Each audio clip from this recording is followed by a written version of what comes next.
Johnson, and this is Focus on Liberia. Hit it! From Cape Mount to Cape Palmer, mountain back to Atlantic Ocean, over me hills to Pocondre, to educate, elevate, and promote.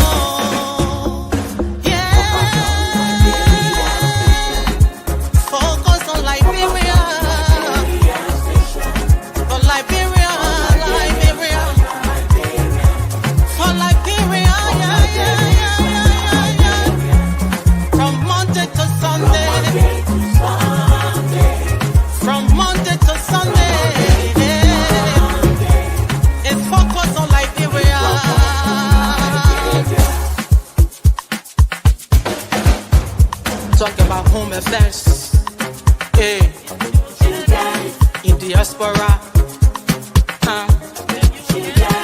current affairs, reliable information, history, talking about culture,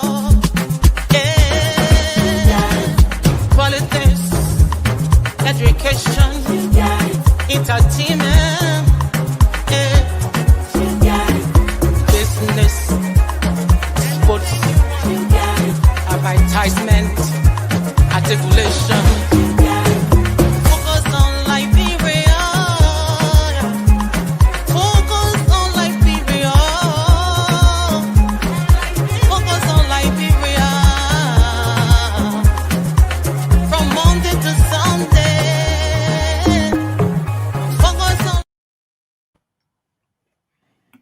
Hello, ladies and gentlemen, and welcome to Focus on Liberia. This is our program Between the Headlines. My name is Dennis Jar, and we are broadcasting from Atlanta, Georgia. Tonight, we're going to be doing a post-conference analysis of the 2025 Liberia Diaspora Annual Conference that took place over the weekend. Let me welcome Dr. Clarence Pearson, who's going to be joining us in the analysis tonight. Dr. Pearson, welcome to the show.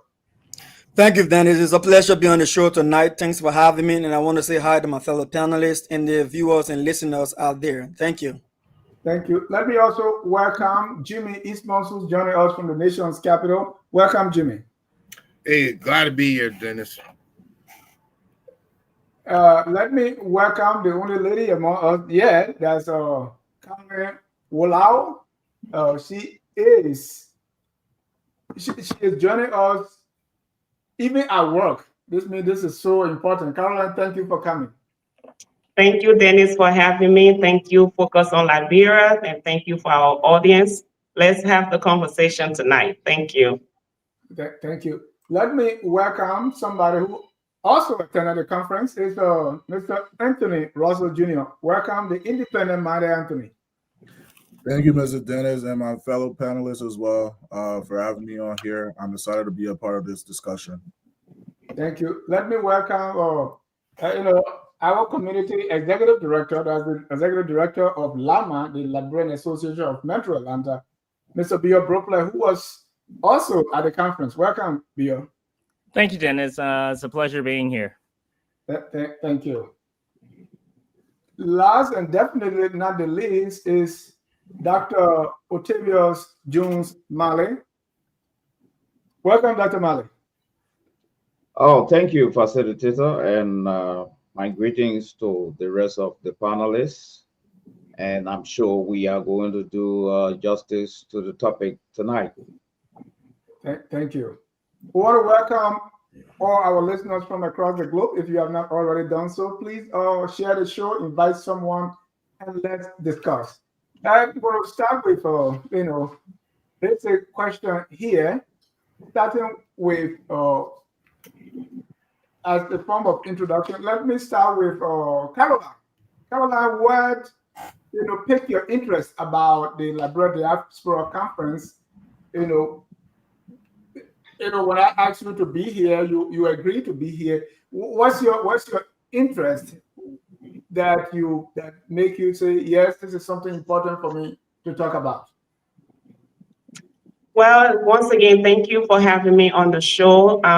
When it comes to Liberia, I am a full-fledged Liberian, even though I've been in this country for so many years, like many of you guys have been. But Liberia, I wake up with Liberia on my mind. I go to sleep with Liberia on my mind, and I'm in Liberia pretty much every year on a medical mission, just trying to give back to my community, trying to give back to my country. And as far as this conference goes, I already having listened to the full conference, like all of the things that were discussed, but I am interested in what is the government doing to improve our healthcare system in Liberia, to give our people what they deserve, quality healthcare, evidence-based healthcare with competent staff, fully equipped. So I'm very interested in that. So for those of you who were at the conference or who have had the opportunity to listen to the full picture of what the president presented to the Liberian people, I want to know, what is the government doing, or what are they going to do to improve our healthcare system in Liberia, to give our people affordable and accessible healthcare. Thank you. Thank you. Anthony, you attended the conference. What were your expectations going in? What you expected, and did what you expected match reality? Thank you for that question. I attended the conference with one goal, and that goal was to network. I saw it as a networking ground, right? I saw it as a tool where I can connect with other Liberians who are interested in pushing Liberia forward, as well as implementing some of the solutions to a lot of the problems that we have or that we're currently facing in Liberia today. And I managed to meet several people who were experts in technology, and people who also consulted with the government on several technical projects, right? And I will say that met my expectations.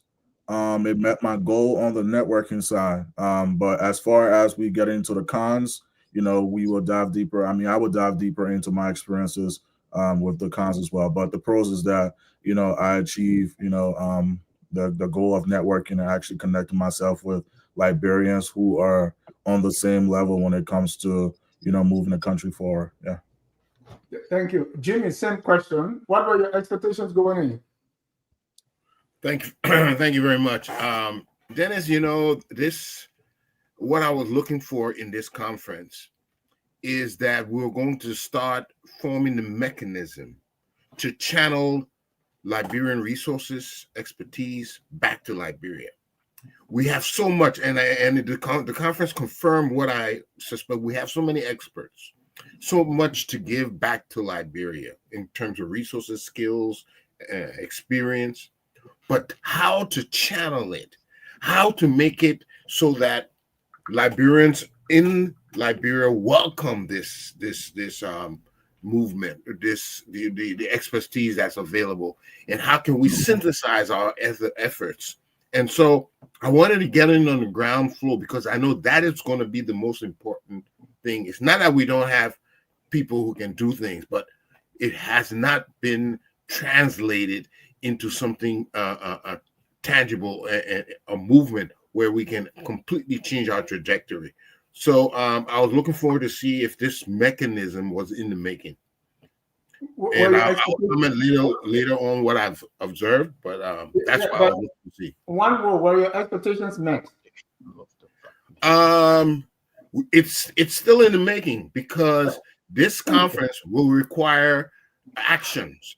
They took away a lot. Now we need to see what they will do with what they took away, how they will put the system together to be able to utilize all the energies that were at that conference. Thank you. Dr. Mali, you heard about the conference. I know you probably didn't attend. do you understand, or can you share with us, in your view, what was the purpose of the conference? If you did kind of explore that to see whether you knew, as someone who did not attend, did you understand why the conference was held? Well, this conference has a website, and I went to the website to peruse a few things. And I think the conference has got a motto that says, build the future together, reconciliation, national healing, growth, and prosperity. But I want to be frank to say that the entire concept is very cogent. Its implementation, actually, it went opposite to my expectation. And lastly, one of my salient expectations was for the conference to bring fragmented diaspora community together and begin to create an extensive, vigorous awareness, first of all, of where we are coming from, where we want to go, and what we want to achieve. And when I talk about fragmentation, we have two satellite diaspora offices, one in His Excellency office and one in the Foreign Ministry. And now we have the tier one, the Diaspora Conference. Then we have EULA on the far left. That disturbed my understanding of this conference. So basically, what was your understanding of the conference?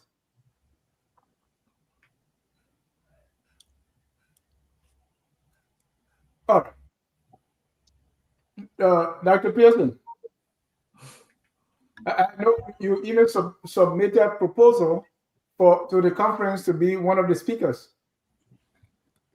even though you did not attend. But what were your expectations? And from what you've seen so far, did the conference produce that? Yeah, thank you, Dennis. I should state quite clearly that I think that the idea is good. That's something we should applaud in terms of the concept behind the whole thing. Is a good idea, because we should understand that Liberia is not going to progress in the absence of its citizens' participation. So the mere fact that government saw it fit to reach out to the diaspora community, I think is a good thing. However, I think when I saw and was very enthusiastic about this, I did a proposal that had to do with a policy recommendation, because some of the outcomes that I saw that were looking forward, I think I saw like 4 outcomes, and one of the outcomes was policy recommendation. So I did a proposal expecting to make some presentation on improving elections in Liberia with the fundamental concern about diaspora participation, right? And I sent them an email sometimes in August, hoping to be way in time so that I don't get them by surprise. I got one response to the email, and the president said, that is a very good idea. We were looking to see how we can give you some time. And then I never got the slot. I guess they did some background check on me, and so I'm a strong critic of President Boyka over on social media. So I guess they thought that when I get there, I probably might bamboozle the president. So they cut me loose. But I was happy to see that Senate Pro Tempore Yomni Kanga Lawrence did pick up the issue, because I sent them a full document to the effect of what I wanted to have done on the sideline, not to speak to the main conference if possible, a sideline conversation. And she picked it up, and I think I see her trying to run with it. So that's a good thing. And it's not a brand new idea, Dennis. I think this is an idea that organizations who pushed for dual citizenship has also picked up when I initially started this, and they've been pushing for it as well. So it is not a one-man praise song I'm singing here, but at least we wanted to highlight the issue. All right. And I went in there with a full write-up of a draft bill that would have just been grab it and start running with it. So I wanted to just give it some what we call publicity and push and motivation. But again, just an intro, I would say it is a good idea, but I think the approach is something we can work on to improve, because if we cannot participate because we have divergent views and backgrounds in our body politics, then it defeats the very purpose of the entire conference. Dr. Pearson, let me say that I do not believe, even though I'm not an organizer, but I don't want us to come with it that you were not given that slot because your views are critical of the president. I would think they were discussing 4 areas: reconciliation, investment, healthcare, and education. So probably what you presented fell outside what they were supposed to talk about. They were going to talk about. That's just an idea. I don't want us to go away with. I mean, that's your opinion, which I respect, but I want you to look at that stuff. Let me go to you, Mr. Brooklyn. Let me just give you 30 seconds feedback since you came at me directly. Yeah, because yeah. First of all, Dennis, we speak on international conferences and national conferences. As I speak to you next month, by the 8th, I will be speaking on a national conference in the United States that bring together all the 50 states, and I'm representing the New Jersey. If I write to you and apply a proposal to participate in a conference, and if you don't want me to participate, or you have a reason why I cannot participate, you write me back and tell me clearly why you cannot accept my proposal for participation, or else then don't request proposal for participation. It doesn't make sense. So if you leave me with a room to draw a conclusion, I will. And lastly, I will say this: when you have a conference going on, you have the key thematic areas that will be presented at the conference itself. It doesn't deny the possibility for side talks. All right. And when I wrote them, I didn't want to participate in the full conference itself. I wanted to participate in a side talk where I can have my table and have my stand, and I can push my views. So it's about Liberia, everything Liberia. So we need to be very open when it comes to these things and don't narrow ourselves in the box. That defeats the purpose, as I said. Thank you. The only thing I was responding to is, if don't go away with assumption now, because since you are not told anything, just have a caveat. Your assumption could be right or wrong, but we don't know. I just want to put it out there. Mr. Brooklyn, let me come to you about your expectations going into the conference. Yeah, thank you, Dennis. Really great question, and I admire the feedback from the other panelists so far. I approached this conference pretty much as a sponge, Dennis. I have participated in conferences at the local, regional, national, global level. I've participated in developing agenda for large organizations and movements across the globe. So I have some experience in what a good conference is. But like I said, I approached this with the mindset of being a sponge, listening, putting my feelers out there, getting a good baseline for where we are now as a people, and to use that as a baseline to make some recommendations in the future and take things to the next level. Someone said something conference, which is not a new quote, by the way, by President John Fitzgerald Kennedy, where he says, "Ask not what your country can do for you, but what you can do for your country." And that's the mindset I approached it with. But similar to Mr. Russell, my goal in going to Washington was not purely for the conference. I went there as an individual. I did not go there as the leader of the Liberian community in Georgia.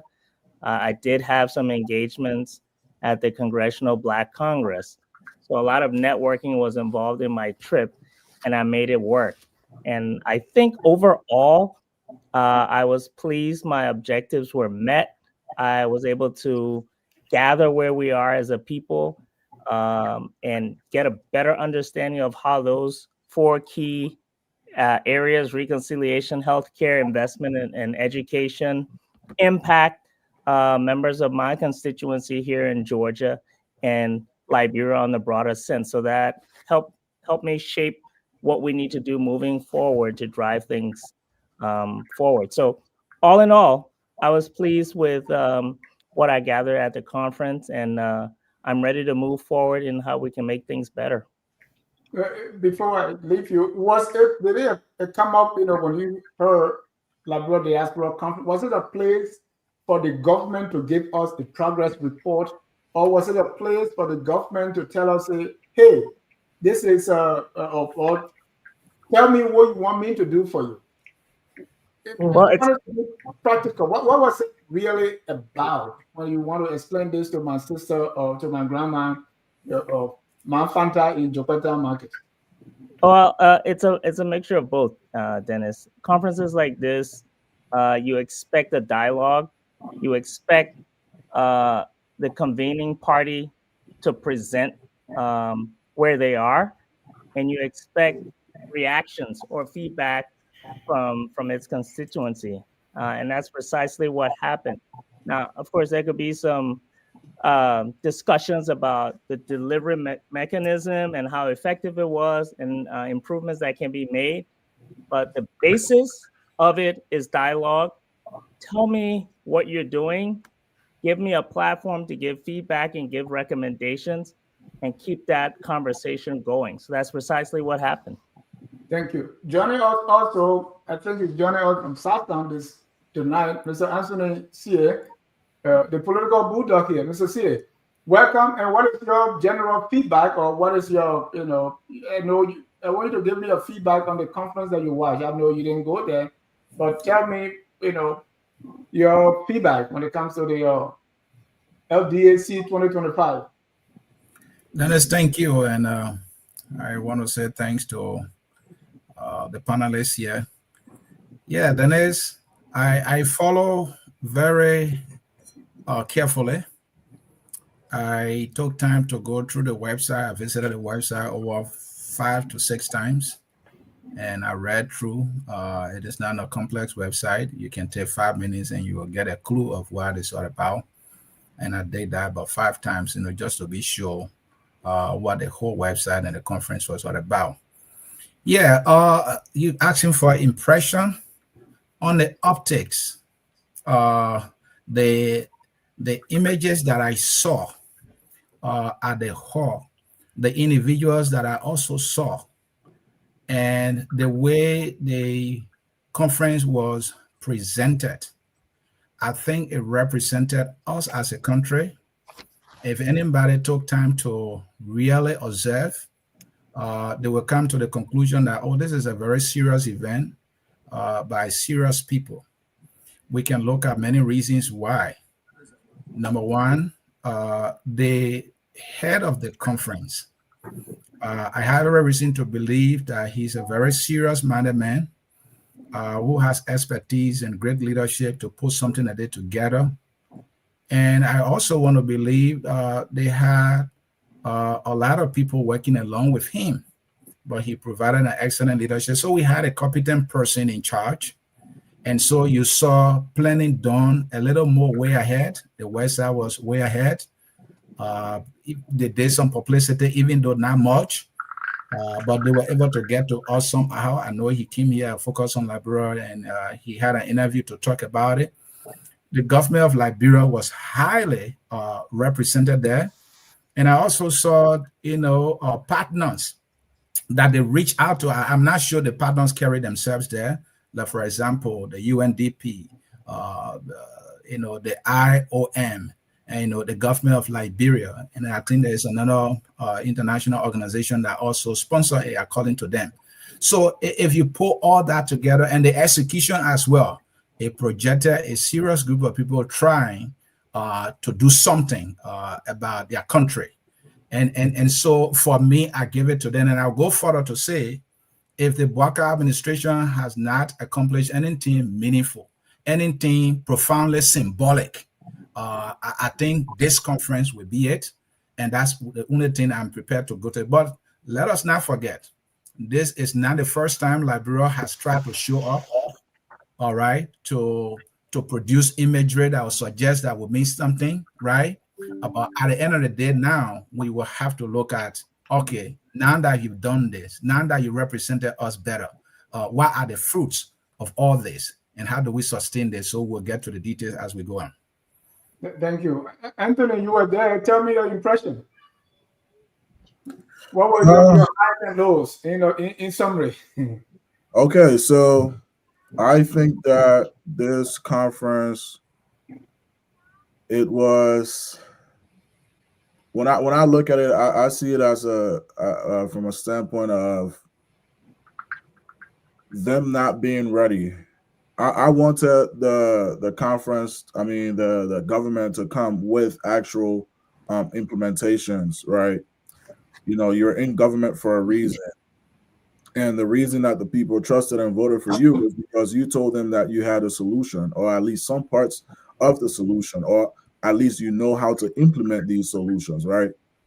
You know, government is not a place for you to go and, you know, start to have conferences and start asking people what it is that we want to be done. We all know what the problems in Liberia are, right? We don't have electricity, education is not improved. There has not been a single issue or problem that any government has solved since the war. So you coming here to gather more information, to me, it seems like you don't know yet what it is that you're actually trying to achieve. You don't know where your answers are. And your answers are actually located in Liberia, because those are the people that live there, and those are the people that are actually going through some of the things, you know, physically, mentally, psychologically as well. Even though sometimes we get the secondhand effect of these issues that are going on, because we support Liberia as well too. But I just feel like they needed to do much more. They needed to come to this conference with a complete implementation of how they are going to solve some of the issues. And when I was listening to certain panels, uh, um, all I'm hearing are just problems and these same discussions that we're having right now. Meanwhile, I wanted to hear some solid implementations of what is actually going to be done about electricity. How many, how much are we planning to invest in that? Is there a plan? Is there a national plan when it comes to reconciliation? When, why, where, how are these things? How are we going to reconcile as a country? And those answers I did not receive, or I didn't get from none of the panelists on there that talked about reconciliation. Right? We have a War Economic and Crime Court right now. I mean, I'm not even sure if it's established, where it's going. Is there information? Is there complete, solid information on that court that we can find? Who's going to fund that court? You're talking about U.S. is going. I mean, we were hoping that the United States was going to fund that court. But now, from the looks of it, it doesn't seem like it, right? Because they're withdrawing aid and all these other things that are happening. So I wanted the government to show me that, you know, I'm here because you guys are complaining about electricity, you're complaining about roads. Here is the roadmap. Here is the complete roadmap. Here is the plan. You cannot go back home. You cannot encourage me to go back home when I spent 13, and I know just a short amount of time, but when I've spent 13 years of my life in America with stable electricity, you telling me to go back home to invest. How am I going to invest that money without electricity, right? And don't tell me that, oh, maybe you should go back home to fix the electricity. Okay, then you should put me in the power to fix that electricity, right? But these are the things that they will tell you when you try to say that, oh, there's no electricity, there's no road. You were elected to put these infrastructure into place and to have a solid plan and to map out that plan and to map out where that money is going to come from, how it's going to get done, how many Liberians are going to be employed. There is no data to support none of these things. And I think that what they can take away from this conference is data. They need to look at all of those people that signed up and reach out to us and say, how can we do these things? Or can you provide more data on certain things about these issues? And, you know, try to really connect these people. This should not be the only time we get to interact with our government officials, especially when we send money back home. Just as much as the national budget, we should be able to have access to you just as much as we want if you are looking for solutions.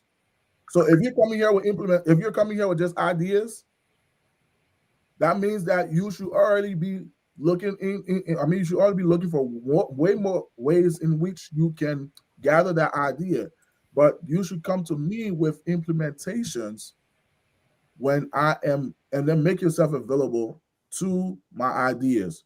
But this is the only time that I've ever been able to interact with government officials. I'll lay on that. Yeah. Thank you. Caroline, let me come to you on you were looking for healthcare. Did you see this as a place where government was going to come and provide solutions? And were any of these things that you heard so far about the conference that was discussed, are they new? Because the government is now in its almost second year. It's almost 4 months to the 2-year period now.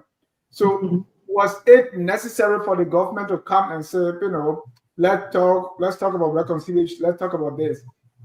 In your mind, was the forum appropriate for you to ask us, or give us a report? And did you come away, or have you heard anything that addressed the concern that you have going into the conference? Well, once again, thank you. To the young man I just spoke, he talked about data. We live in a society where we make decisions depending on the data, the statistics that we have in front of us, so we can determine, make a short or long-term goal, right? Put some things in place like in the next 2 years, this is where we're going to be at. Like I said, I have not really listened to the full conference about everything that was spoken on and everything like that, but I heard the president talk about healthcare, how he wants the professional health practitioners in America or in the diaspora to go to Liberia to help improve the healthcare system in Liberia. But how can we improve something that does not even have a foundation, right? Just the other day, people can't even get good dialysis at JFK. In the entire country, we have one dialysis center for 5.2, 5.4 million people. Now, what happens to people that live outside of Monrovia? Where do you expect them to go to get dialysis? Everybody's coming to Monrovia, to JFK. Somebody correct me if I'm wrong, but to my knowledge, JFK is the only dialysis center that I know of that is public, to the citizen. So if you cannot have an adequate dialysis center in one county for your people, now tell me, yes, we are healthcare professionals. We are willing to go to Liberia to give every help necessary. But we can't come to a place where there is absolutely no 24/7 electricity. So half of the healthcare facilities, they don't have running waters. I went to JFK in the ICU. The windows are open. You have flies and you have dust coming in that open the patients up for infection, more infection, then they will get even sicker than they ever were when they went to the hospital.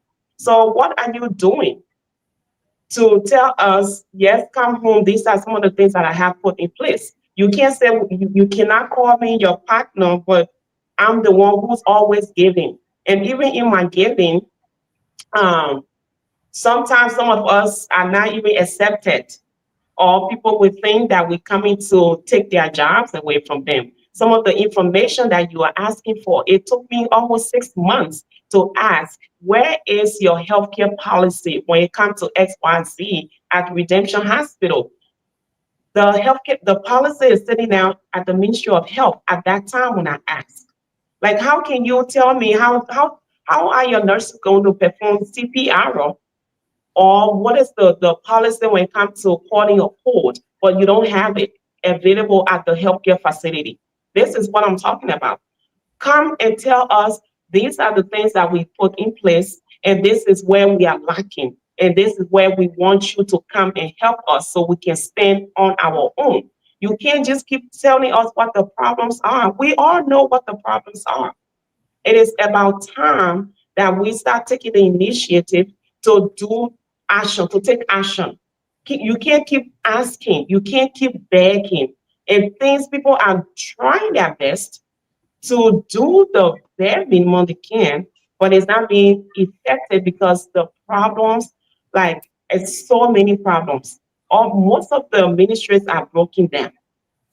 You can't, there's no good educational system. There's no good healthcare system. Security system is like completely out. You have people on the street doing anything they want to do. You have lawmakers or leaders that are breaking the laws, that are not even following the laws. You have leaders that don't go to JFK or Redemption Hospital or down the street to receive health care because they feel like they don't even believe in the quality of the health in the system. So because of that, they leave the country to go to Ghana, to go to America or somewhere outside of Monrovia or Liberia to receive quality health care. If that's the case, you as a government, put some laws down, enforce something. If you are working in the government, it is required for you to go to JFK to get or to seek health care. So again, they keep telling us what the problems are. We all know what the problems are. You told us that you were going to fix the problem. I voted for this government, so it's not like this is, from the beginning, it wasn't my first choice. But at the end, we were at a crossroad, and I put my support behind this government. And I expect this government to give our people the quality healthcare that they need, make it affordable, make it accessible. People don't have to come from Lofa to come to Monrovia just to get good healthcare. People don't have to come to Sano County to come to Monrovia. Let me interject. Based on what you've said so far, do you think this conference was necessary? I don't think it was yes and no. I'm glad they came and we saw their flaws again. And once again, they have disappointed us, especially the money that they took for everybody to come to tell us the same thing that we've heard over the years. I think they should have taken that money to do something better with it in Liberia. I mean, don't get me wrong. Whoever hosted the conference, Mr. Emmett, I think that's his name. I admire his work. I admire what he's trying to do. But are they really going to give him the opportunity to bring the diaspora people together? Are they willing to listen to our suggestion, our ideas, and would they be willing to accept what we have to offer? That is my question. Thank you. And talking about Dr. Dunn, I interviewed him here, and I really wanted to know what outcome that he was expecting. And I'll play just briefly. Let me start with investment. Hold on. Investment. The tangible outcome with investment I will want to see is the first thing I am encouraging government that when they come to this conference, they're not coming to present an academic paper. They're coming to lay out bare before those persons physically in attendance and those who will be watching. They're bringing with them a plan to say, this is what's available for Liberians to engage in. So for me, that's the first test. Dr. Pearson, you've been to a lot of conferences. Is that a fair expectation on the part of the chairman? I think he took the words out of my mouth, because when I thought about this conference, that's the reason why I was intending to go there with a proposal, with a product to sell. You get what I'm saying, Dennis? So when I think of a conference like this, the bigger picture in my mind, I know they went there with education on mind, healthcare on mind, the economy on mind, infrastructure in mind. But what I think I was looking for stakeholders versus policymakers interaction in a way that brings up opportunities and partnership, and then ends up with capital and incentive. So let me explain what I mean by that. And Dr. Dunn said it right. So when you come to the conference like that, I saw more of a politics than I saw a partnership. So for instance, when you come to the conference, Liberia does not need another talking shop. We've been to Canada with this talking shop. We've been to Atlanta with this talking shop. We've been to Philadelphia before with this talking shop. We have this talking shop in Liberia before. So what I thought to have seen was, okay, so here we are now. This conference, this big diaspora conference being held. It is not Unity Party. It is not ANC. It is not CMC. It is no party person. It is Liberians from all walks of life in the diaspora converging to have a conversation. The partners in the planning will tell us government is coming with other private partners from Liberia as well. Investment Commission is on the ground with us here. When you're talking about education, there are private sector education, there's public education. What can we partner in there? What are you coming to showcase as the opportunities that we can invest in? Are there any private colleges or universities that come in and say, look, this is what we have, this is how you can invest into this, and this is the incentive you get from investing into this? You're talking about the economy. Is the government coming and saying, listen, we've been going concession direction and giving it to foreigners. We've been giving contracts to foreigners. But these are lists of contracts that are coming up in Liberia. And how can you diaspora Liberians, either by individual or by corporate arrangement, tap into these developmental areas? These are the opportunities on ground. Look at these things and make a decision on them or think about them.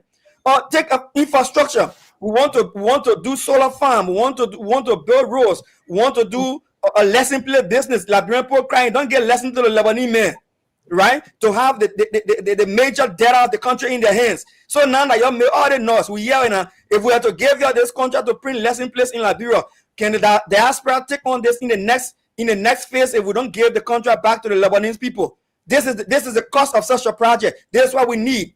We need electricity in the country. We got possibility to build more dams.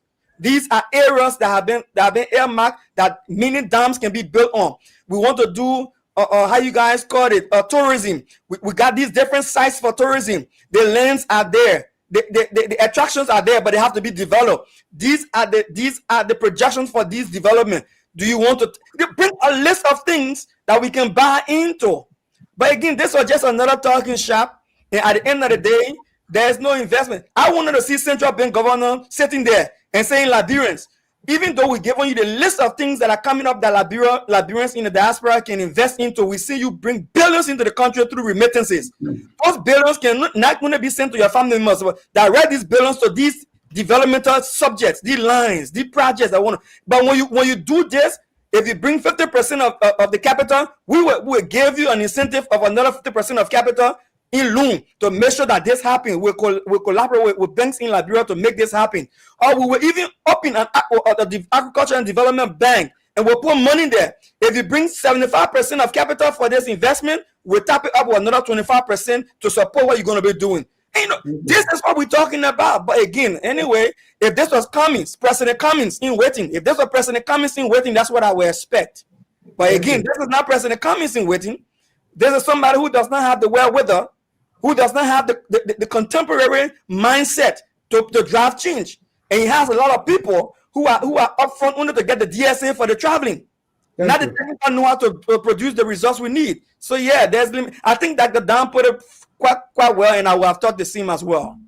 Thank you, Caroline. I didn't mean to cut you off. Did you want to end? So I'll give you 15 seconds. No. So I was just going to say, the health workforce density is 11.8 health workers per 10,000 people. That is, according to the World Health, that's low. We need to be at 23, and we're only at 11.8 per 10,000 people. Okay, we are 59%. Our healthcare practitioners, they are ready at 59%. Out of the 701 facilities that they did like a research on to see how ready our healthcare practitioners are in case of an emergency and stuff like that, is 59%, which is very, very below the requirement. Now, this is what I'm talking about. Let's talk about, you're talking about you want the health practitioner to come. You have to put some funding into the healthcare system. You have to put funding into the educational system, because what we have in our hospitals is what our educational people are producing. So if you don't have enough good teachers, you don't have good teachers that have the qualifications, they're not going to produce quality or competent health practitioner. This is what I'm talking about. You have to put your money where you want it to go so you can get the results that you are asking for. Our people, they always say we want change. Do we really want the change, or is it just another crazy thinking that we continuously do without any results?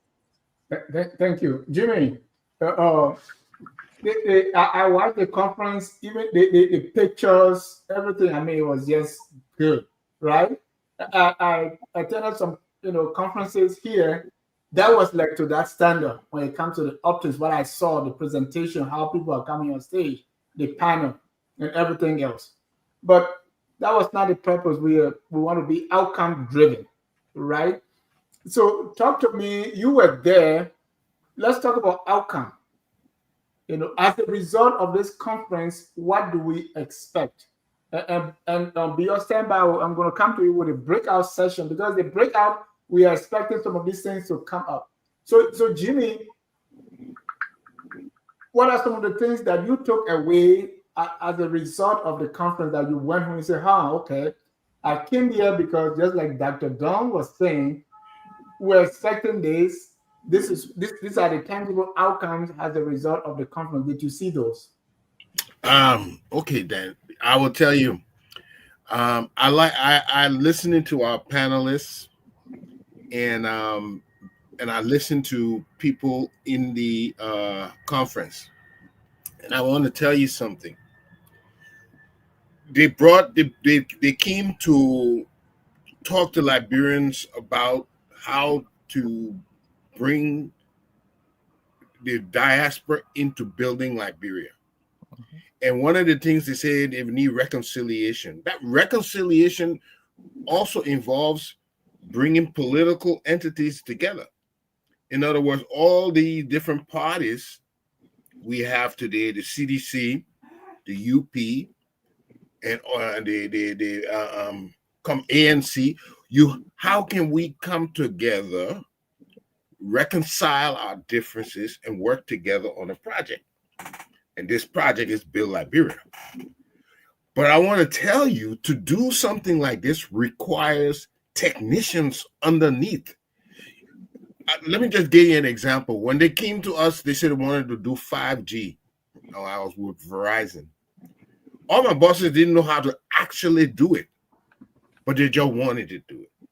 It took the people under the ground to say, okay, you know what we'll do? We'll take health workers from here, get an idea, put it to, let them come up with a plan how we can start improving our mental health, all the different things, how we can address that. You have to layer it with different expertise to get over the desired result. There's so many things, and if you just jumble it all together, that's not how you can approach it. You have to be able to categorize this and have an overall coordination between all the different facets of development. So even though they've come to them, they would now have to find people who know how to implement, or not even implement, but bring together all these different entities to come up with a solution. And that's why I see it's lacking now. Or maybe they will go. But if they make it political, if they only bring UP partisans, they will not reconcile. If they only allow... I understand the diplomacy, right? What I'm understanding you say is they are talking reconciliation with their mouth, but practically they are not demonstrating it at the conference by bringing in different groups of people to work together. Yes, you got to bring them in. And that's the hard part. Okay? And until we do that, they have good intentions, but they got to face the people. And there's a lot of oppositions. Sometimes you want to do something, but there were people who criticize you. How will you face off the criticism and still work together? That's the challenge. We Liberians, we challenge each other all the time. How can we get up, even with the challenges against each other? How can we still reconcile and work toward a Liberia? That is the magic that's the magic sauce we need. We know we're all different from different places, from different point of view, but bringing us to work together, that's the challenge that they face today and tomorrow. So they will need real technicians who know how to do that. To Are bring you up, saying bring up the together. conference did not meet its objective? Is that what you're saying? Different No, ways? now they have to go to stage 2. Okay. Now they have to go to stage 2. His name is synonymous to diplomacy, so you should understand. Beyond, you were in the breakout session. This is where many of us who attend these conferences know that they where the meat is, right? Unfortunately, or maybe for the lack of better word, I understood, and Dr. Joseph Tumumbaba posted, and I saw your picture there, so I don't know if that's a form of endorsement of his opinion. I didn't see that. I didn't see that. Okay, he's posting that, hey, at the end of the breakout session, we should get reports to see the outcome, but they are saying they're going to give these things 3 months later, right? So what was done on Summit there, I don't know if the town hall was even, but so what really came out of the breakout session? Are we supposed to wait 3 months to see that? What's your own impression? Do you agree with Dr. Joe Baba? Well, first, if you can permit me a few seconds to just relay the premise, right? Because I heard my other panelists share some interesting views, and what kept resonating back to me, well, what's the purpose of the conference and how are we evaluating success, right? So in the business world, I use 4 key principles: quantity, quality, velocity, and impact, right? So if you want to evaluate something, and I shared this with some people at the conference, I even shared this with you the last time I spoke here, Dennis. We can't look at things in terms of a snapshot. We have to look at where we're coming from, where we are, and where we're trying to go, and evaluate the continuum. Based on that and my interaction with all the sessions I sat in, the only session I did not sit in due to some conflicts were anything based on education. But I sat through healthcare. I was impressed with the delivery. In fact, I asked for the presentation slides, which will be sent to me, and I'm going to use that in developing my strategies here. I sat through reconciliation. I will end with that. I sat through investment. I understood and learned what are some of the work that was happening in developing, transit, shipping, roads, and all of that. Again, looking at the continuum, I saw the progress, right? And I'm in the process right now of shipping materials to Liberia on behalf of the Liberian Association of Metro Atlanta to support the healthcare sector in the country. And so I was pleased with what I heard. Again, I didn't sit through education. But to your question, Dennis, around reconciliation, I was an integral part of one of the breakout groups. So the format, for those who weren't there, various stakeholders, speakers would present, and then based on the presentation, breakout groups were formed to go and deliberate and come up with outcomes. I was a part of the reconciliation group 1. I had the senior advisor to President Boycott, Dr. Kone, was one of the panelists, and a renowned cultural ambassador, Dr. Joe Baba, was the other panelist. And in that meeting, Dennis, and that's the beauty of a conference like this, where there's an opportunity for dialogue. Everybody shared their views. At the end of the day, all those views were collected by me. I worked with the other panelists after the session ended to consolidate into key action points for the government, and that was presented to the conference. To your point, due to some lapses in timing, there was no time for everyone to read their outcome. So the conference advises that those will be collected, given to the government, but will be presented at a later date. So in terms of disappointment, I think Dr. Baba was disappointed by that, and some other people were disappointed by that as well. How about you? Were we expecting to read out the outcomes at the meeting so that those of us who didn't even attend, we could see that? Were Yes. you disappointed as well? So not necessarily read out, but publish. Right. Publish, give it to us, publish it, put it out. Yes. Was that supposed to be done at the meeting and it didn't happen? Well, again, you have to keep in mind that development of communique, if you want it to be accurate, it needs some staff to, to consolidate it, right? So I didn't expect it immediately afterwards, but I expect it at some point to be shared, with the general public. And how realistic is that point? 3 months, is it a good time? 1 week? Well, again, I'm not sure. I don't think it should take 3 months. How long do you think it should take? I think within a month, definitely. Okay. Because they have to do conference reports. They have to do a lot of post-action review, so to speak. That outcome document should be a part of that post-action review process. Thank you. Let me get some clarity, Danny. Let me get clarity. What I'm hearing from you, Mr. Broble, is that the conference did not produce an outcome. That's not what you just said. No, that's not what I said. You made the outcome was not published. That's what he said. Exactly. No. I'm picking my words very carefully here. When I sat in any conference at United Nations or anywhere else, if there was a working section that produced discussions that people were to rally around, it had to be made available at the conference, because that's what you take home with you. Okay. Right? So that is feedback you can share with the conference. Right. So in the absence of that, there were no outcomes. So we are expecting outcomes to come after the fact.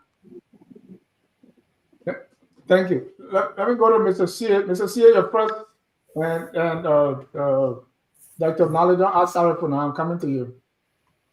Mr. Sear, your first comment, you praised the optics, and I like them too.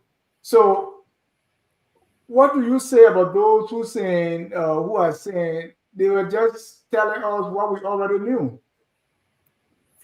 I think they are right on point to say they were telling us what we already knew. And it is typical of our government. They who should be telling us solutions that they are implementing, that are ready to be implemented, and what the challenges are in implementing those solutions or actionable points. They will join us, to cry baby like we do. We elected you to solve problems. Then you listen to us or complain to you what the problems are, and you find solutions. From what I'm hearing from those who attended, it's like, well, they were still telling us the same problems that we already knew. And it is typical. Yes, it's true. I praise the optics, right? If you went to Liberia today and saw a police officer representing our country, you would be disturbed. But if you enter another country, you saw a police officer, a custom officer, and elegantly dressed, you will be impressed. So, physical person representing. I mean, if you are a man married and your wife is going out to church when she's dressed, you say, yeah. Whether she sings or not is another thing. The same with the men. So I praise the optics because, it's something that you got to take into consideration. But that should not be, what the focus should be. The conference was met to discuss, to solve problems. You understand? So what did they discuss? Were they discussing problems, or were they discussing solutions that can be put into motion? Did they invite people to hear from them what solutions should be discussed, and implemented in Liberia? That is the question I'm asking. In fact, if you look at the thematic areas, they're talking about reconciliation and national healing, investment, education, and healthcare. I'm saying, look, remove that reconciliation and national healing thing. Put it in the trash can. We lost that advocacy. We lost that debate. It's a waste of our time. I advocated for World Crime Court, as many of you did. right? Where are we? We have the War Crime Code now, office has been set up. I mean, how far are we going to go with that? We have students who are not in schools. We have roads that are bad. We have schools that are in dilapidating conditions. And then you want to talk about reconciliation at this point? To reconcile what? You can't even reconcile with your own political actors. All right. And then you want to tell us about who are you telling us to reconcile with? To reconcile with you because you're in power or what? And so we lost the advocacy on reconciliation. We should put up here. I think when we start looking at investment, I think when we start looking at education, especially the emphasis should be on giving the young people skills. When we start, respecting the rule of law, when we start dispensing justice, when we are holding government officials accountable. In fact, I see a level of wickedness. There are civil servants today that are making $86 as their net. That's what they take home in a month. I'm not talking 2 weeks here, in a month. And this is what our government is giving to civil servants. Look at $86 US. This person they expect the person to be at work 5 days in a week. And this person must eat. This person must pay transportation. This person must feed a child or children. This person must pay school fee. The government, the president, the finance minister, they are all in the know. And they are comfortable with that. They don't have a solution about that. You know what they have a solution for? How can we increase the allotment for the representative, the senator, and the ministers? How much can we appropriate for the brand new car for them? That is what they have interest in. So, I mean, when it comes to the solution, it was just another talk shop, and Dr. Pearson said it. And I think it provides the opportunity of discussing solutions, how to implement those solutions, how the government can collaborate with people, where it needs its people to come in and help. I think the fair share of that from what I'm hearing from those who attended. Dr. Malley, I listened to the town hall. One question asked by Dr. Jeffries on concessions. And what the president said was, we will review. For those of us who did our past, present, and future, I mean, after 2 years, the president is still saying, in the future, we're going to do this, right? When the Senate pro tem presented, it's like, we will do this. We will. So this was like a regular, to me, outside looking, it was like a regular press conference that the government called, like the last time President Bwaka gave the cabinet retreat, and they were like high-fiving each other. So now I think I really thought, being very practical, even though it would be kind of, maybe a little waste of time to come and say, oh, what thing we want to do? Because the idea of reconciliation, the idea of investment, education, all these things, what is the government doing? It has not moved the needle. Dr. Malley, from what you heard so far, is the government still asking us what they want for us to do with them? Or after 2 years, we should be seeing what you are doing in that area, where the gaps are and where you need us to fill in? This is what I've done. I walked from Liberia to Nikri. I'm going to take the road from there all the way to Pleasant. but did you see that? Did you see where the gaps are and where they need us? Yes. But it is sad to say that I will be the black snake on the platform tonight for the fact that I'm completely despondent over government direct intervention and creation and setting agenda for diaspora. This is very strange to me. So to put it in context, I think this was a government orchestrated project. Because if you look at the agenda, like War Crime Code, discussing war crime reconciliation, and if you went back to the sonar of His Excellency, these are some of the same pillow they transfer into a diaspora conference. So we need to distinguish what the diaspora actually want. The diaspora need to put into perspective and set their own agenda for the future. And a significant portion of that discussion should be narrow to investment. We need an investment conference. We will not need so many things into that package to confuse the conference. So this was a government project. So you expect the government to handle it the manner in which they handle it. All right.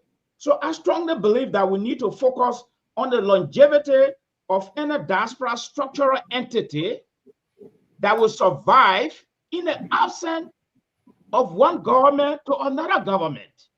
What has happened, their demise will come when the United Party is out of power. This is not our expectation. Our expectation is a structural lasting entity. How do we do that? We're bringing other people into this whole picture.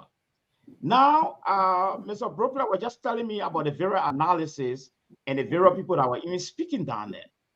These are all recycled politicians coming to enhance or promote or foster government agenda again through diaspora shadow. We cannot continue to go this way. So what I anticipated from our government was, one, put all the fragmented group together, hold them accountable, and they should be transparent. You can get them funding. Like for instance, there was the research I made on the Ghanaian diaspora professionals. Do we have database for our professionals in this country? Do we know how many of our students are specialized in business and investment? Do we have those statistics? Have we created an awareness? Do you know that some people don't even know that we have diaspora institutions like EULA exists in this country? You see? So what we are saying here, what I'm saying here, the idea is good, but it's in the hands of the wrong group. This is where I'm coming from. This is a government project. It shouldn't be that way. Thank you. Thank you. And Dennis, let me come in real quick. And I agree with the gentleman I just spoke somewhat. I know that I'm far away from the camera, so I can't see the gentleman that spoke before. That the one that, okay. I know he's and I might be wrong, but I know he's trying to be careful as not to give the government a bad rapport. But I don't think the president. It's a good ethics to have this conference for every Liberian to come together to share their knowledge and experience and see what we need to do to move forward as a country. But the government doesn't have to be a part of it. That is some of the reason why most things in our country don't move forward, because everything has to be a government initiative. Why can't we do this conference without the government being a part of it? The government, they are there to put policy into place. They are there to regulate. They are there to let us know, okay, when you come, these are the things that you can do and these are the things that you cannot do. Imagine the US president leaving his job to go to another country for a conference for something like this, about a situation, about problems that we already know. Like many of us have said, we've had so many conferences. We haven't seen any proceed come out of that. Again, maybe this is the beginning of something good. I'm not disputing that. Hopefully, I have a lot of friends that were at this conference, a lot of professional friends that were at this conference. And I was listening to your interview with Dr. Don that said he reached out to the Liberian Nurses Association. I would like to know which one of the Liberian Nurses Association he reached out to. So they reached out to a certain group of people, and they reached out to a certain group of people. Although the flyer and the publicity was out there, in the public eye, but they reach out to a certain group of people. Now, when you say that, then I have a question and I have something like, okay, so you reach out to a certain group of people, but you didn't reach out to a certain group of people, and you expect everybody else to come and be a part of this. So again, it's a good initiative. Don't get me wrong, we have so many professional Liberians outside of Liberia, even within Liberia, that are willing to come and be a part of the solution, because we all know the problem. But what things that the government is putting into place to give us that opportunity to come and be part of the solution? You don't have to, everything does not have to be government initiated. It will make other people afraid. If you really check, a lot of sedition did not attend this conference. Because why? All the unity partisan, all the unity party people were at this conference. The president was there. You know, everybody that served in this government right now was there. Was there a sedition in there? I'm sure there was some sedition that was there, but majority of the people that attended this conference, well, most of them were unity partisan. Thank you. I want to ask Carolyn one question. I love what you just said. And that's why I say reconciliation was one of the objectives where they didn't invite enough people to achieve that objective. But I want to ask you, I think you're right that the government shouldn't be doing the initiative of organizing the diaspora. But the diaspora, the Liberian diaspora, has not organized itself over decades. So why are we not organizing ourselves to become a force back home? And I guess this is an attempt to get the diaspora organized. But why haven't we done it? Why? There's so much splintering. There's so much. We're not getting it together. So that's why the government is trying to bring them together, because we by ourselves are not getting it together. Oh, let me thank you. And I want to bring in Color, but I want us to discuss this as we wrap up on our, the feedback, right? And our impression. So what I'm hearing from some people here, and I've probably been making my research, is the government is speaking something else and doing something else. And here is why. Number one, you already hit on the conference. President Breakout, they call him the chief convener. Everything in our country's got to be the president. And I think Caroline has a point here.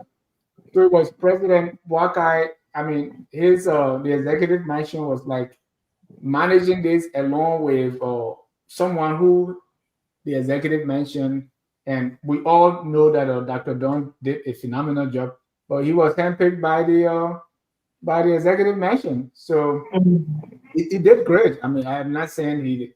I like what I talked to him and I know where his heart is. Okay, but the involvement of other people. So a lot of people saw it as a unity party gathering. That's one on the reconciliation front.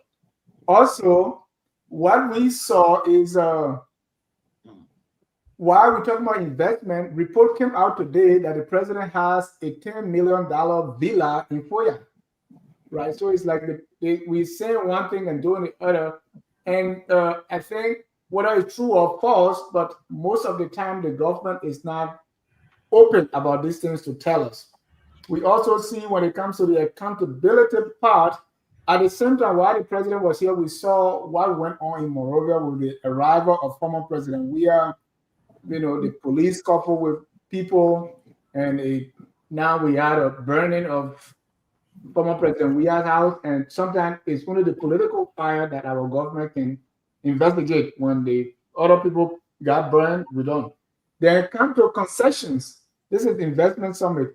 The senator from Nimba, Yan Twanya, has been vocal about ArcelorMittal and what other people are doing. So in practice, the government is like doing something else. And then when they're speaking at the conference, you were there, you listening. Do these things that I've listed, do they match what the government was telling us at the conference? Well, again, Dennis, this is a diaspora conference, and I like the feedback that Ms. Wolio shared, and also Mr. Eastman. We have to understand our place in the diaspora. right? And the unique responsibility that we have to take charge and implement change. I hear a lot of complaining about the government and whatnot. It's our responsibility. We should form ourselves cohesively here to make the kind of impact that we need to make back home. You don't see the Jews complaining about the Israelis. They're in the diaspora. They galvanize resources and are able to effect change. It's our responsibility. It's not somebody else's responsibility. I agree. We probably should have been the one doing a diaspora conference, but we didn't. That's on us. It's our responsibility now to learn from this and move forward. I'm a key part of the diaspora organization, if you will. I lead a large Liberian population here in Georgia, over 20,000 people. That's a huge challenge. But over time, I discussed this with you, Dennis. We've developed a mechanism to truly create impact, and we're doing that. We're doing massive work in Liberia based on how we consolidated ourselves here. In Georgia, we're not complaining about what the government is not doing. Like JFK said, ask not what your government can do for you. What can you do for your government? We are the resource. We are in the greatest economy in the world. Hey, Dennis, I came here to only talk about the conference. I'm not speaking on behalf of the government or against the government. What I saw at the conference, I was impressed. The goals that I went to the conference for, I got them achieved. And guess what? Georgia is going to be better because we were represented at the conference.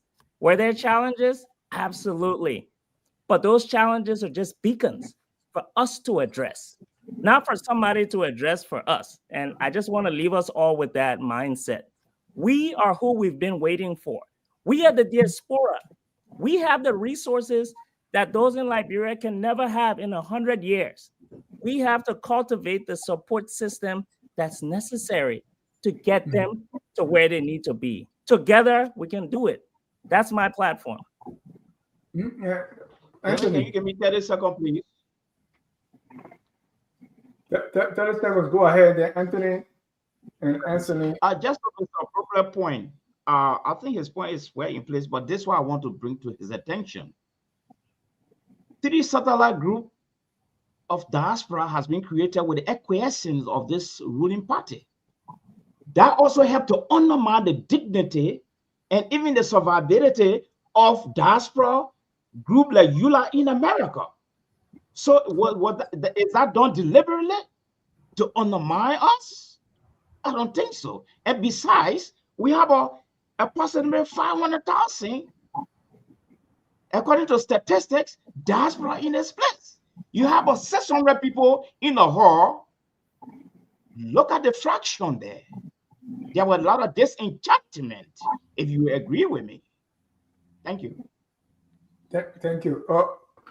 Mr. Brosso, Dennis, 30 seconds. The disconnect between what is actually taking place in Liberia and what we witnessed from the government saying to us at the conference.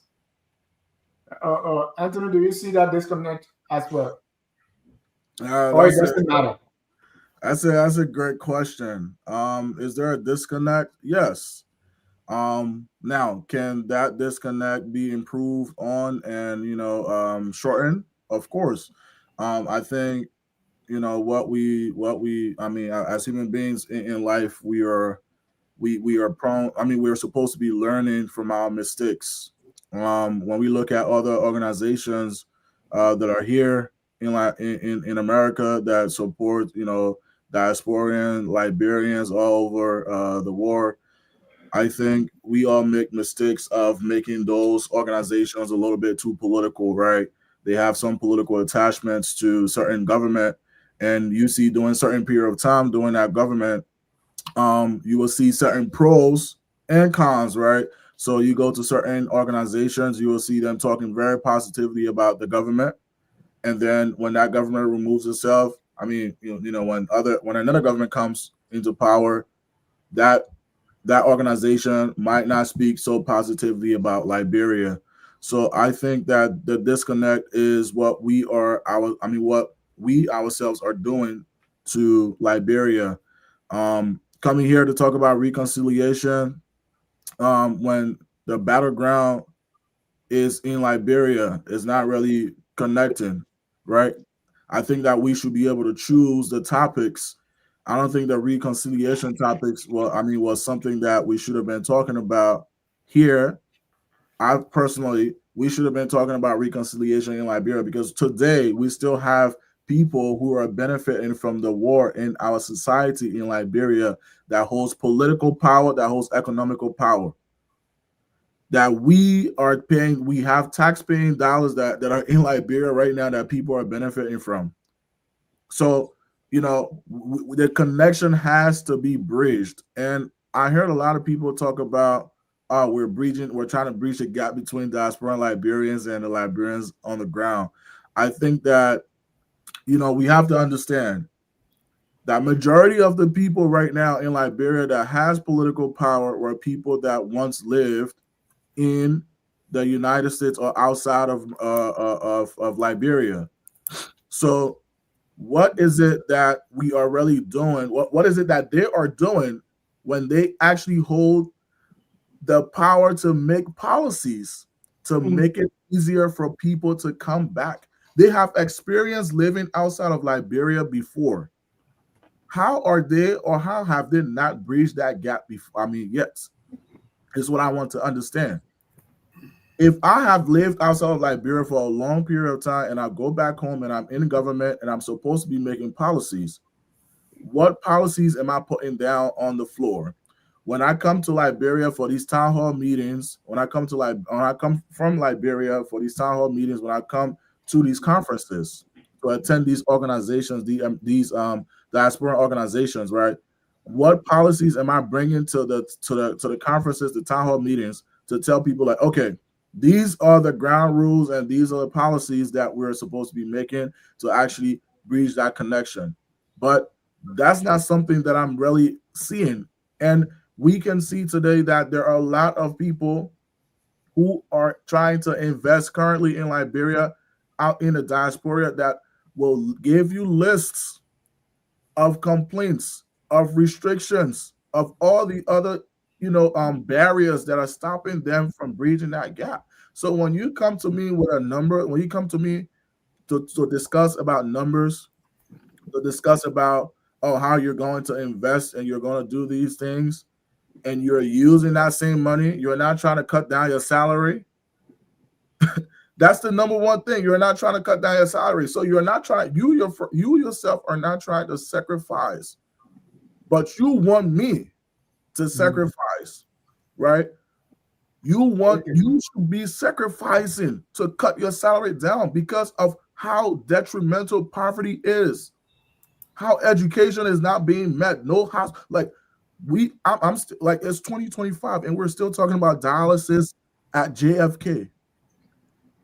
How much does that cost for the president to say, you know what, let's just buy this thing and just make people to just shoot or hush? Thank you.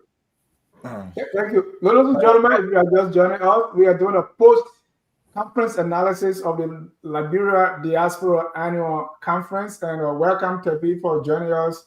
How be it? Good evening. Sorry I'm late.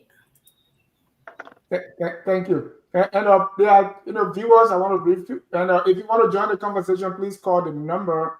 I will go to Anthony or Dr. Pearson and then to Vina. But some viewers are keeping me honest here. I want to show that. Hamilton Zilli said, Dennis, please focus on the subject matter and do not dissuade the viewers on making lots of political conjectures. Mr. Brookler is absolutely right.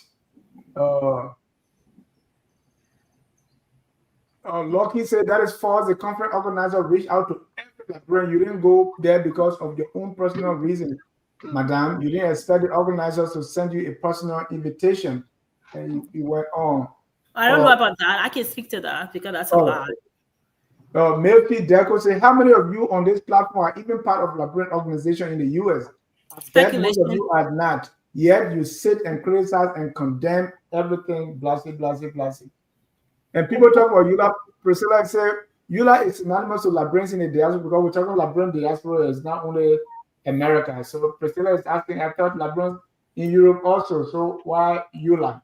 Mr. C, I talked about the disconnect today. The story broke that the president is building a villa for $10 billion in Foya. So somebody may ask, when you're talking investment, it's like you're using 10 million on a villa and you're coming to America to ask for 5 million. I'm making that up. But the main thing is the government is not transparent whether this information is true or not. We've never heard anything about it. Is that a disconnect? Yeah, then if it is true, then it's a disconnect. There are a lot of things that are true that actually point out the disconnect. I mentioned one earlier. The issue of salary disparity in Liberia is pure evil. You pay a nurse, let's say 150. Pure evil. You pay a nurse 150, and then you pay a director who does absolutely nothing $5,000. That director is a Liberian. That nurse is a Liberian. I can go into a debate with anybody. That nurse is providing a critical service than that so-called director sitting behind that desk that does not even have a functional or computer or internet in that office. Well, you pay them $5,000. How is that fair? Government after government continue to allow this thing to fly. And now this government is a rescue government. They are yet to rescue civil servants. They have rescued themselves. That is a huge disconnect. Another one, the president came to power in no time. Look at the man convo. Look at the president. The president has spent millions, over $2 million, all right, on vehicles alone for himself and his vice president. It's a huge disconnect. As we speak, there are high schools, there are primary schools, there are government schools in Liberia that are much deplorable than a chicken pottery in Liberia. Thank you. All right. And now I saw someone comment, some of you, the government invited you people, you did not even go to the conference. The president that went there, who has been working in government for the longest, did he pay his own way? The finance minister, did he pay his own way? The education minister, did she pay her own way? All the government officials that went to that place, they use our money to go there. And you tell me you didn't go there. The people that went there, who are from the government, we paid their way. They didn't pay their own way. I will give Bropler credit. But I'll end with this. Bropler is right. For us here in the director, look, if we tell our government the truth, we should tell ourselves the truth. We are responsible for the reason we don't have the leverage that is within our reach. We don't organize ourselves. No Liberian government official can prevent you from going to Liberia to start a business. They can't do it. They can't stop you. No.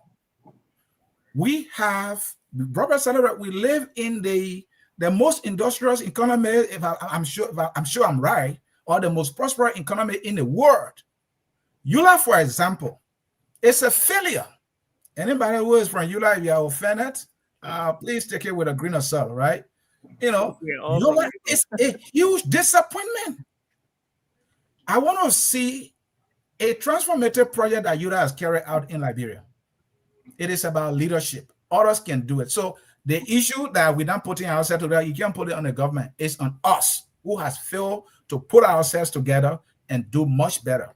I rest my case. No, but not enough to say that. You have to point out why we can't put ourselves together. All right, I'll come to you, Jimmy. But Dr. Pearson, they are saying you can be at the riverside and wash your hand with spit. The river is there.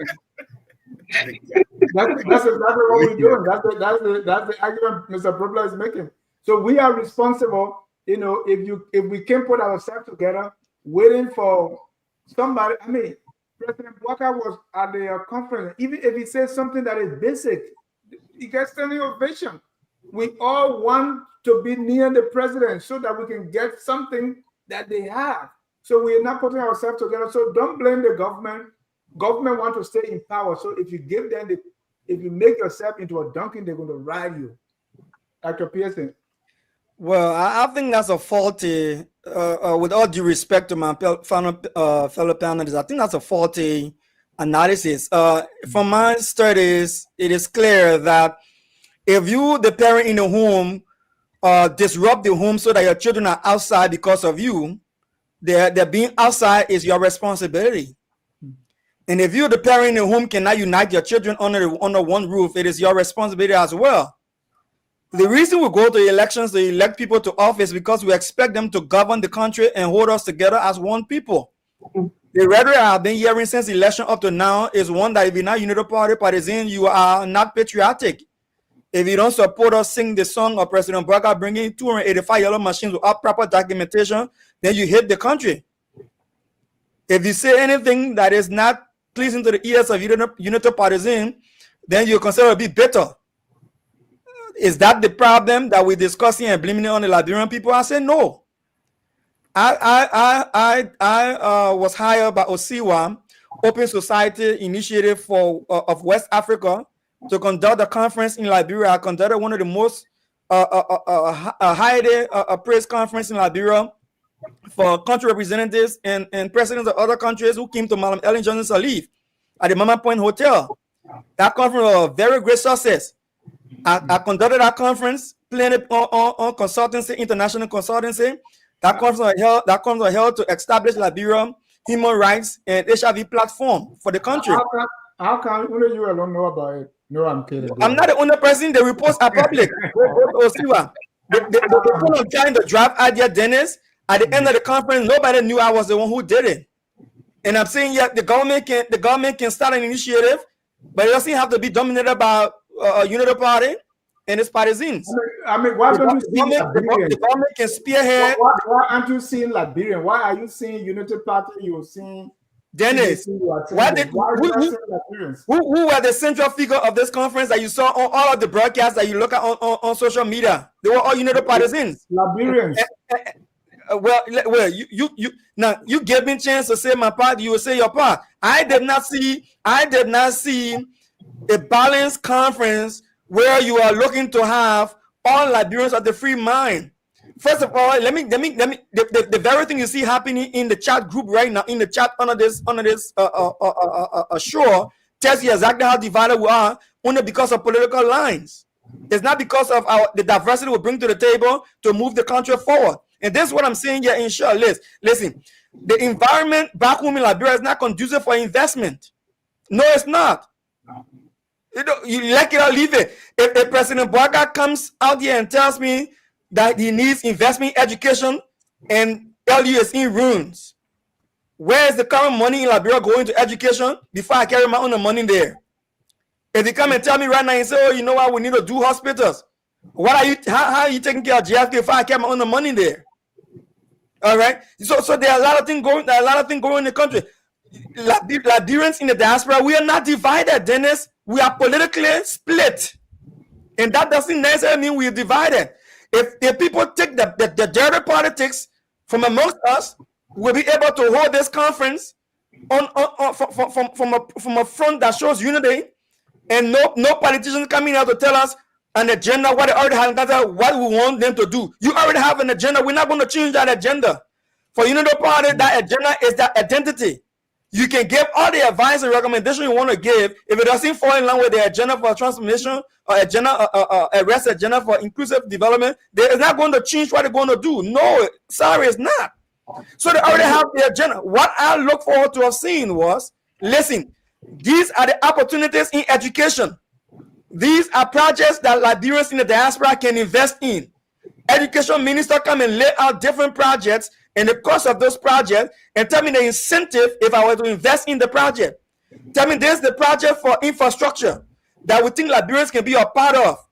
Can you invest in this list of projects? If you put 50% of the capital of this project, Central Bank of Liberia through the Bank of Development or other local banks in our country, will put in another 50% to subsidize or incentivize your investment. You will move forward.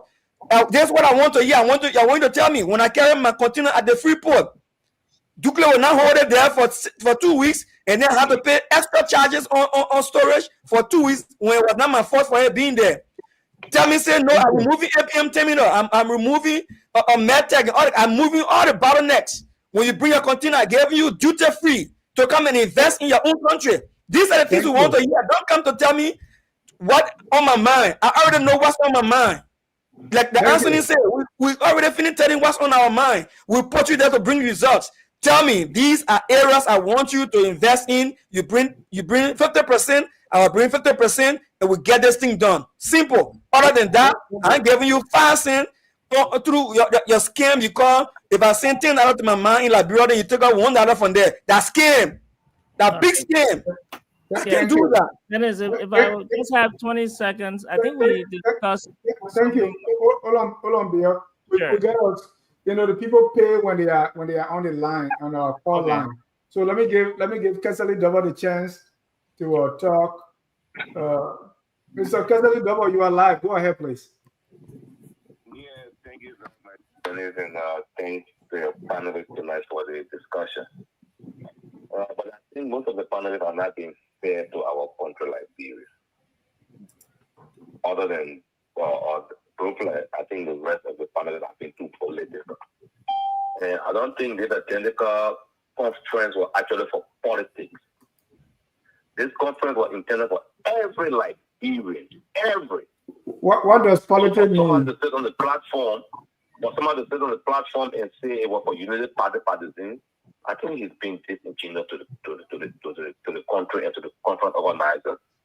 If you are a member of any Liberian organization in this place, this conference was spread in almost every chat room in the United States. All of it. And he believes selfish. It's very selfish. Everything he ever said, only him. Because he was not given a chance to perform or to speak on the stage, that is why he's angry. Do you know how many educated Liberians wanted to speak on that day? Do you know how many professionals who wanted to talk on that day? What possible it be to have thousands, if not millions of Liberians who wanted their voices to be heard on that day? They don't have the chance to be heard. Have you seen that they should go against it just because their voices are not heard? This conference was intended for us to bring our views to the table. Get the government to look. We think you are doing this way. We think you are doing this way. We can suggest this path to be used. Kasali, we've done that. We've done that many times. Kasali. How many times we have conferences like this? So we have done that many times. No, the things they are saying at the conference, we've been saying them. Asking you to do it. All right. Give it to this government, and let the government go ahead and see how the government implement or not. Kasali. But rather than giving a suggestion, you have to be political. Kasali, you heard about the villa in the presidential villa in Foya? Yes, I heard about it. What you make of it? I mean, from the same politics I'm discussing, the children workers who are living in a house for over 35, 40 years, the children worker can see who for him to even buy shares for himself is hard. Children worker can never look at $10 million and buy a house for himself. Never. That's politics. And I'm not trying to come out soon. Never. Thank you. I can tell you. Kasali, what's about a bulletproof car worth millions of dollars? He would never do that. How about a bulletproof car? You didn't do it too? But it was not one car I was bought. It was a fleet of cars. Yeah. All right. Thank you. Fleet of cars. Thank you. We got more colors here. We have more color, but I want Tavina to go first and then the rest of the colors. Tavina, they say when you carry your, you carry your daughter to marry in a house, you got to observe the dog that day. When that dog dry, don't carry your daughter there. You got to be powerful. You talk so much and you are not commenting on this whole thing. So I want to hear your side on the diaspora conference. Oh Lord, we can do this all night. So many things I can say about that conference from start to beginning. Let's start with the planning. I heard somebody saying, "Oh, they call everybody." Let's start from that. The first time we saw the conference, we saw a poster. Oh, there's a conference in about a month or 5 weeks. So they kept on pushing that poster. Now, somebody said that somebody on the platform that to toot their horn. If this man got education experience, he must toot his horn. He pay his dues. So you just wipe your source because I'm about to toot my horn too. Conferences that I've been to, when they're doing conference like this, they send a proposal. They make it an open, transparent process. First of all, they give an outline of what they want to talk about. Okay, if it's going to be an investment conference, they got all these different, areas or whatever it is, if whatever it is. And then you can, if I'm in technology, and so, that's my area of interest, I can put my resume and my whatever proposal in, and then they will go through it. They're not looking at my name. They're not looking at my name. They will redact my name, my telephone number, everything, all those personal things, and they're just looking at my experience. And based on that, I get selected or I don't get selected. But at least I know it's an open, transparent process. This process, I never saw anything of that nature. They post somebody there, they brought a friend, the person brought a friend, the person brought a friend, they brought a clique, they brought a cult, and Do they you say know that for a fact, Amina? I know that for a fact. Okay. Yes. I know of people that some people that were even part of those different committees that had a problem. So I know that it was not a trust. I followed that thing closely. When that poster dropped, Dennis, you know, I'm very active on social media. So when that poster dropped, I was one of the first 10 people that registered for that conference. But the process, then when I saw the lineup, they've already made a determination of who they were going to have on platforms. I'm not saying it because I want to be on a panel. I go to so many conferences. I don't care about librarian conference if I don't be on a panel. It doesn't add anything to me. But I'm just talking about the transparency and the independence of it. Huh? I said we're just giving back, even if it doesn't add anything. Yeah, just giving back and just making it a transparent, open process where you bring in the true subject matter experts on the table versus bringing your friends on the table. Somebody said, oh, they open it to everybody. How did you open it to everybody? Because you went on platforms and say, oh, Diaspora conference, oh, everybody come. That's not, you open it to everybody, but how did you make that inviting to a professional to say, oh, you know what I mean? I know this John Doe here is our investment banker, or the head of a whole bank. And since it's an investment conference, this is criteria looking for. John Doe, you can apply and you can sit on the panel because of your experience. There are people who living and breathing these things every day, whether health, whether education, or somebody made a point. They cherry pick who they wanted to bring, and they say, oh, but they say everybody will come. No. And that is, let me add to this. You know, somebody said everybody will come. But when they put that thing out, I sent the email that was on the poster. I just wanted to stress test that email. I sent our email to them, and I said, "Hey, you know, I see this conference way to go, but you know what? I'm willing to. If you got subcommittees, because I know I say you got subcommittee. I'm willing to help with some tech stuff in the back. We help you know a lot of non-librarian organizations. Okay, want to give back in the back." Nobody responded. If somebody said they opened it to everybody, I willingly went to them with it and say, I will help you with technical stuff because that's what I know, right? So the one I know that they play, I care myself, willing to give back. Not that if you didn't call me, I don't care. It doesn't put food on my table. But I'm just saying, nobody must say, oh, well, look at the people who organize the committee. How can you having conference for us in Diaspora, then you bring the boatload of people from Liberia to organize us? And then what's off? You bring people that have nothing to do with it, everything happening in Liberia or what happened on social media. They can tell the last time they even made a post to say, stop rape, stop drug abuse, bring our money back. They're so far removed for the issues in Liberia. They're in the little clique and little cuts, but they're organizing program for us. You're serious? You're serious? Thank you. And you know, just to give me 30 seconds. So add one on what Tabina said. Somebody said, we Liberians, we're not together. We don't do this. We don't do that. If Dr. Don had limited this to just regular Liberian citizens and don't get the government involved and say, okay, we Liberians, we putting ourselves together. We want the government to support us financially or whatever, or tax each one of us as Liberian regular citizens, the everyday woman in the market that don't have money to send her child to her grandchild to school, the one that's sleeping in the same houses, that don't know where her next meal is coming from, the one that has to decide between taking herself to the hospital or getting a cup of rice to eat. This conference was supposed to be for the regular everyday Liberian. We that work 24/7 in this country, taking our money to send it to our family, to send it to family and people out that we don't even know because they are in our inboxes asking us for help for their children.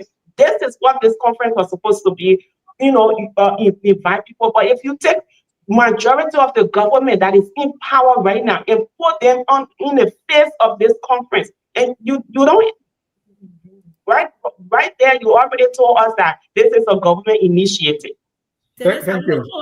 I want to close on that. I said 30 seconds or probably 20. Let me tell you something. These people came to sell their agenda to us. Like, this is what we're to do, and you come to Liberia with your money, and you come be vested so we can make our government look good. They didn't come for collaboration or anything substantive. Let me tell you something. They already know the challenges we have in this country. One thing, the people with a client, the continual business, challenging time issues. Another issue, you got your business in America here to register your business in Liberia. Issue. I'm saying it because I know it. I was just on another platform. I said the same thing there. It took me no time a few years ago to register my side business, my IT consulting firm on the side. Right on the computer, $300 in the state of Texas. Fear, Liberia, lawyer, bribe, everything, all over the place. Still no here to take.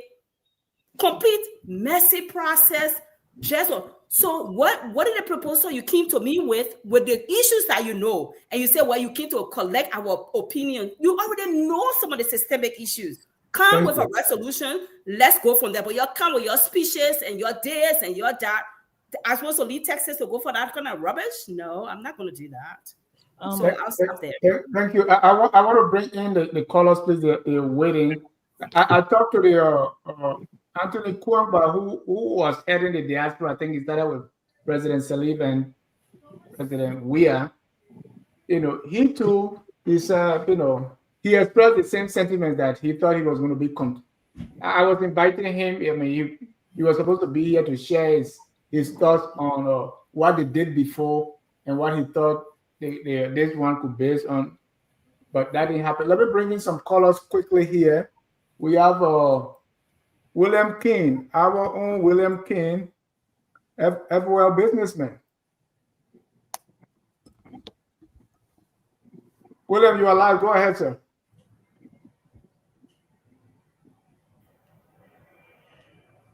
William, you're not there. Let me bring in Ben Junan.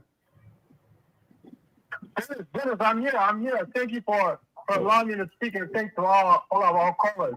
You should have allowed Clarence to speak a little bit more, because what Clarence was saying, he hit the nail on the head, right? You said Chris? You said Clarence. Oh. Hello? Oh, go ahead. Dennis, I'm here. Go ahead. Okay, Dennis, thank you. I said thank you, and to our panelists and everything. I said you should have given Clarence many times. I see you. She kept trying to cut the man off, saying thank you. But what he was saying was very relevant. We have these diaspora conference that came here, but it was nothing of substance. Nothing of substance. That's what the issue is. Now, something that Mr. Berkeley, I think, touched on was this whole thing about national health insurance. I thought they missed an opportunity. They should have come up with something like what Clarence said. Hey, we have this health initiative. This is the insurance. This is what we need everybody to put in. This is what you're going to get out of it. So I think we really missed that.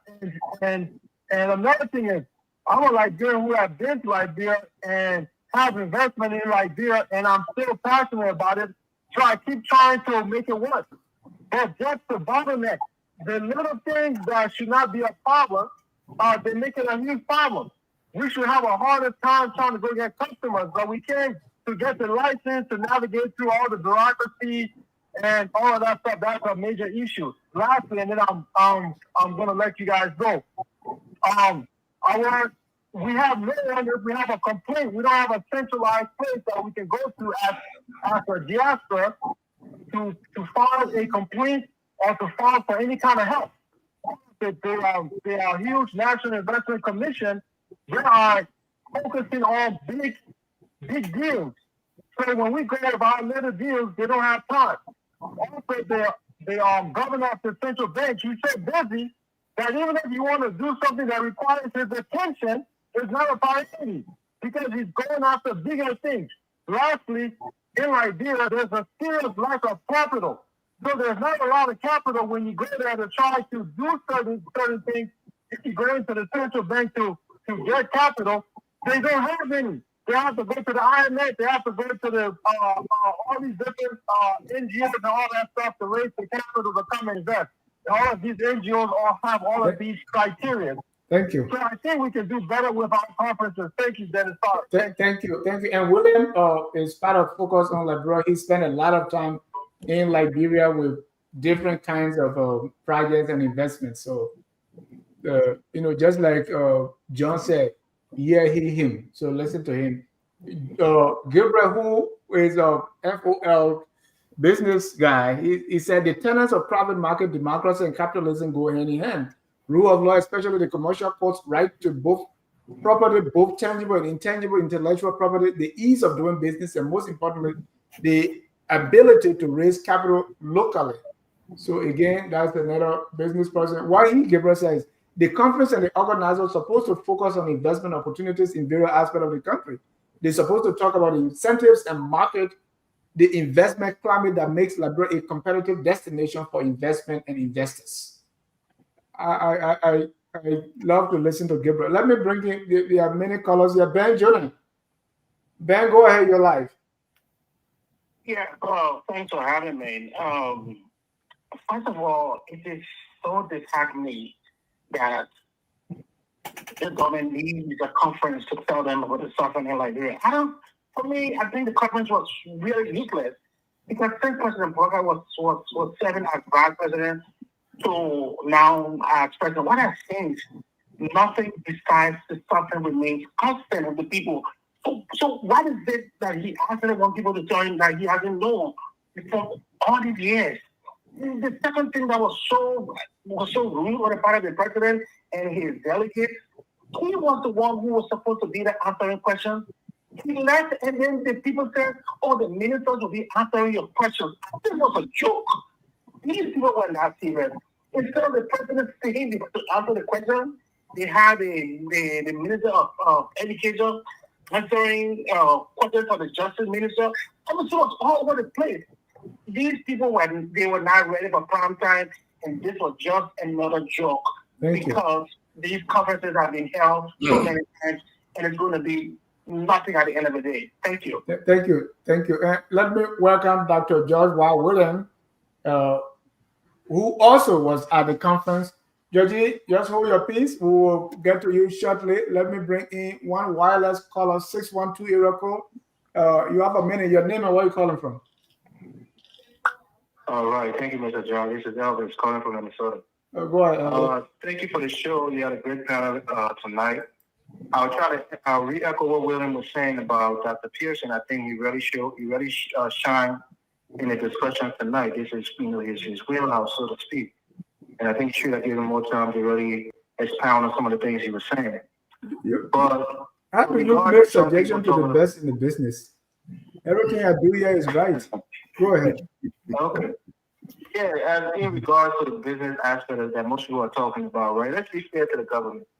The thing about we Liberians, we like to go at the very top to get things done. We like to, make shortcuts. Why go to the bank governor? Why go to ministers when you have the Ministry of Commerce? You want to do business in the country, you should be engaging them. The ULA, the organizations of Liberians here in America, we should be engaging, the Commerce Ministry if we want to do business with them. Bring forward proposals. You ever tried? Do you have a practical experience with that? I mean, so that's one thing you're saying. If you say one ministry isn't working, that's fine. But why should you go to the president and the vice president and other ministers to get things done? Engage as for the experience of those who did it, then you will have an idea. But go ahead. I mean, fine. But my last point would just be that in regards to the conference, we have to remember now, we're a poor country, the 8th poorest country in the world. So I heard the nurse, I think, Mount Caroline was talking about how things are not so great, the infrastructure is not so great. I'm sure she probably grew up in Liberia. She probably lived there for a while before coming on this side. People who want to serve the people that go there, even through harsh, conditions. But I always hear people wanting things to be better. The conditions have to be better before they can go back home. We saw it on the Ellie. A lot of people, a lot of people were supposed to come there. Yeah, and it was transitory in the left. But it's about resources, right? The thing about this whole thing is that ULA should have been instrumental. You should have used ULA and its auxiliaries to ask the Liberian diaspora what they need. What are their needs? Liberia Diaspora is more than ULA. It includes Europe, Australia, I'm just Ghana. saying, the other organizations and auxiliaries. That's what I said, Mr. John. A ranked choice voting, and then call for our delegates from these organizations to go make our case. You don't govern by brainstorm. You govern through committees and govern through directed policy. So I think this was a miss for me, and they missed the ball on this. Thank you. Thank you. Maybe you like, they say when you cook your saying buttercup, they will dish you up with bamboo sticks. So maybe that's the thing. So let us not beat on them that why now you like let you like show our juice. Dennis, can I ask you? Yes, now yes, you can. 919 era code. Your name and where you calling from? Yes, how you doing? My name is Totoa. I mean North Carolina. Thank you, To. Go ahead, sir. Yes. So our people back home is well known about our presence in foreign land. And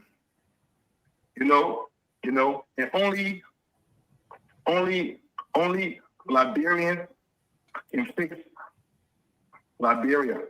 Mm-hmm. I don't want us to be, all these problems happening, the political party this and that. Don't let those guys change their mind on saying, I don't want to deal with our people back home, or the loophole is going this, or there's so many rules and everything that make your life hard. Just remember, we're the only people who can fix our own place. Mm-hmm. So don't let the CDC, the CNC, the UP deter you from doing your own job as a citizen of Liberia. So because only us can fix our own place. That's what I want to say. Thank you very much. Let me bring the last caller here, and that's Prince Yekasen. Prince, you are live. Yeah, hello. Go ahead, sir. Yeah, okay, yeah. My name is Prince Yekasen. I've been listening to. Okay, thank you very much. I've been listening to the conversation. I want to respond to the Clarence statement that the government is involved in what we're doing. The government has want to scam the Liberian people by asking them to pay $1 every time they remit money to Liberia. I want to emphatically state that the government is not aware of what we are doing. This idea was given by in 2019. We just brought it into light recently. It was trying to mobilize the diaspora community to come together. That this is the only medium, the easiest way to raise money to help develop Liberia. So it's not a scam. We say every time you remit money to Liberia, we deduct $1. And the money be deposited in an escrow account at the central bank of Liberia. When that money reaches a certain threshold, we decide in the diaspora how to use that money. That goes beyond this government because the diaspora community exists. So it's not a scam. It's a brand new idea. This has never happened anywhere in the world. Ethiopia started it, but that was only to build their dam. Right after that, it cut off. This is perpetual. You keep remitting money to Liberia. If I came right now and say, hey, let's contribute $5 to build a dam or to buy a generator to power the whole Liberia, you would not find people to pay that money. But you already remit money to Liberia. So that is the easiest way to collect this money. But whenever you send money, you just want $1. You send $10 billion, we want $1. You send $10, we want $1. Thank you. Thank you. So it's not a scam, and I just want to get the brief on this matter. It's not a scam. We have reputable people with us, and we want everybody in the diaspora to come on board. Thank you. Thank you. That was Mr. Prince Yekasen. He's the organizer of the Diaspora Liberian Development Initiative. And that's where probably that is coming from. Dr. Williams. Thank you. I just didn't want to leave like that, Dennis. I want to say thank you for having me. It's late. I gotta go home to my family. Again, the conference, from the optics, the pictures, and people that attended, they did awesome. Thank you for attending. But we want results. Hopefully, it's a beginning of something new. Hopefully, let's see if there will be anything different from what we've seen before. But from a healthcare point of view, I would like to see more. The government needs to say everything is government initiative. The government needs to put more funding into the healthcare system, train more doctors, more nurses, more midwives, and community health workers to go out in the community and do a lot of education for our citizens and stuff. Improve the maternal and infant health outcomes. In Liberia, every 8 out of 10 births, a woman has complications. So our children are dying sooner before they can even reach age 5. They are dying from all of these non-communicable diseases. Another thing they can do is to increase the incentive of our healthcare workers. So one of the panelists said, our healthcare workers are making less than $200 a month. How do you expect them to be loyal? How do you expect the medical supplies and equipment to stay in the hospital when they don't have money to take home to their family, to support their family? So at the end of the day, those of us that are trying to be a helping hand to carry medical supplies and equipment, those things are not being used for the internet purposes because people are taking those things, they're selling it on the street so they can get money to take their children to school or buy food for their children. So the government needs to increase the pay for these healthcare practitioners, build a good infrastructure. Half of the hospitals in Liberia, the healthcare facilities, especially the public ones, they are not fit to care for a human being. They are really not fit. So come and let us know these are the things that you are doing, these are the things that you've been doing, and how can we meet you halfway? Instead of just coming and telling us the problems that we've known over, say, 19 the whole year, we're about to be 179 years old. You keep telling us the same problem, but what are your solutions? What are you doing? You can't say you have a partnership. You are not bringing anything on the table, but you expect your partner to be the one to tell you how many minerals and how many diamonds in your country. No, President Trump is not coming to tell you how much you have in your country. You should know that and tell him, this is what I have, and this is where I want you to come and meet me in the middle. When you do that, you tell somebody, this is what I have, they will be more than willing to come and join hands with you to help your country grow and develop. But you don't have nothing on the table. You can't expect people to keep giving you stuff and nothing, they are not getting their investment in return. So again, thank you for having me on the show. Thank you to all of the panelists. I'm going to be listening, but it was good being here tonight. Thank you. Thank you, Caroline. Dr. William, I will come to you. Attended the conference. I learned from our pilot friends. They say that your colored train hand, the people can look at before they carry cool on your farm. So that what Caroline's saying, they want to see our colored train hand before she helps. But you were at the conference. I know you came late and we've talked enough. I just want to get your take from the diaspora conference you attended, expectation, reality, and the outcomes. Well, Dennis, thank you so much for having me on. My initial attempt was to call. I waited so long on the line. I like, you know what? I got access to the link. I might as well just jump on. Especially that Dr. Pearson is on, But I'm happy to be here. Mr. Bropler, my family man, and all of you, Dr. O'Malley, Anthony, and everybody else. It's great to be on.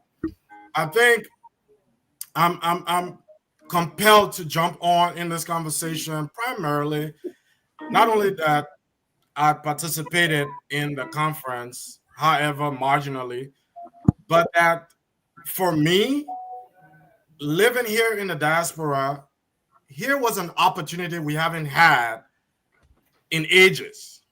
And here is a government giving us an opportunity to say, hey, this is what I'm about. These are my limitations.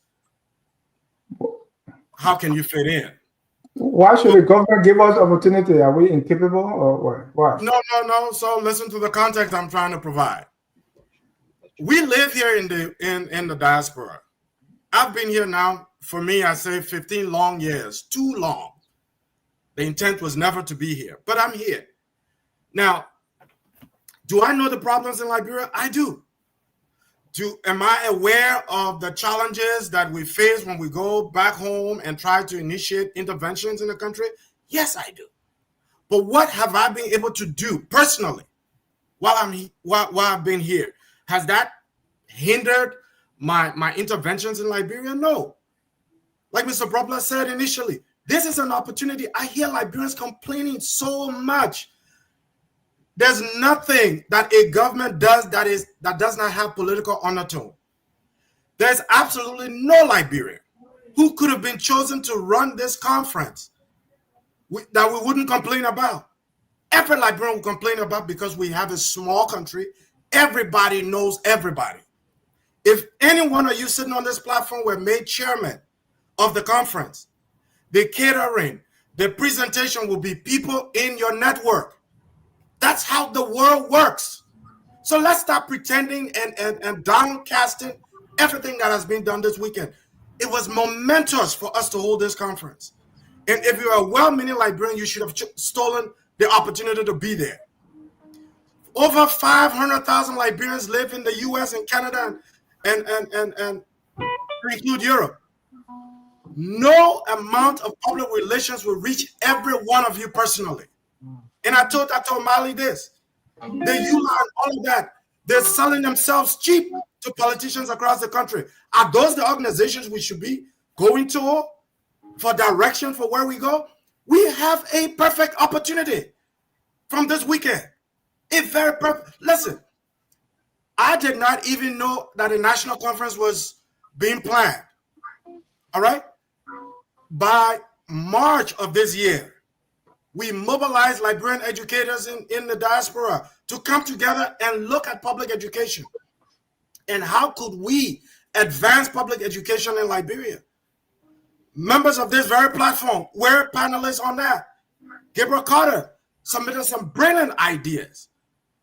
We seized the opportunity for this conference to go in and submit those recommendations to the powers that be, so that they know that the diaspora is not just sleeping. What's happening here, a lot of organizations are sleeping, including the ULA that Dr. O'Malley is talking about. What have they actually done? What have they actually done besides politicizing these organizations? And so people, Liberians, we have to change the way we think about our country and how we intervene. For me, this was not a conference to provide the solutions to all the problems in Liberia. No, it was a problem to start and establish a framework of engagement. Subsequent conferences will come about where some of those minute issues can be handled. But we should have seized this opportunity to develop a framework of engagement. And that is what... Dr. Williams, I want to end with, the outcome. I asked you about your expectations going in and what you got out of it. So Dennis, there's a lot that came out of it. One of those things is how disorganized we Liberians are. It's one. Yeah. And not a positive, however, is that we came out in droves to show up. Liberians will show up. We've never shown up like this in a while. We've shown up, and we showed up because we see a promise. We showed up because there's hope. This didn't exist in previous undertakings, at least in the last 12 years. It didn't show up. It didn't come up. So there's hope. How are we utilizing and leveraging this hope to move forward? Every conference must have resolutions. Are there things that could have been improved? Yes, lots could have been improved. But we cannot downcry this effort, my people, and at the same time hoping that Liberia will be transformed into this oasis that we have in our heads. It's never going to happen. We all have to jump on board. Can I paraphrase one second? Maybe 5 seconds. Look, when your house is hungry, your children have nothing to eat, and you have to go out to look for food. You can't go out and come back and say, "Oh, you're fussing, so I'm not going to get any food," and go back home and the children stay hungry. We have to make use of every opportunity we're given because the children are hungry back home. And that is how we should look at it instead of just bickering and fussing. How we can make use of this opportunity that we were given. That is the mindset. Thank you. But I mean, we want the constructive feedback. So if people are not singing the same song like some people, then they shouldn't be looked at differently because they're not singing the same love song. So criticism is a gift, and I think it should be welcome, however be it. Everybody cannot sing the same song. You're right. But it's on all of us. It's on all of us to help all of us. Exactly. Part of that process is when we hear contrary opinions, which should be, open and welcoming, which is good. But here's an opportunity, my people. But Dr. William, it was an opportunity for you, but it was not an opportunity for everybody because it was not an enabling environment for everybody. I'm curious to know how you landed on the committee if you're on the committee because that was not a transparent, open process. So inform us how you landed on the committee. Well, listen. No process for that matter is ever transparent, open to everybody. Oh, there are processes that are transparent. I can tell you some. Give me one example. I can tell you some.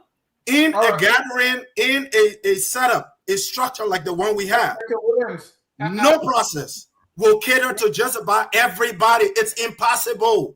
Don't elude yourself. I'm not even nothing. You said no process is transparent, and I differ with you because there are processes that are transparent and they're open. No process there are some of this risks, but magnitude. it's transparent and they're open so everybody can go. I have a question. Yeah, we want to conclude, right? So we want to get our closing.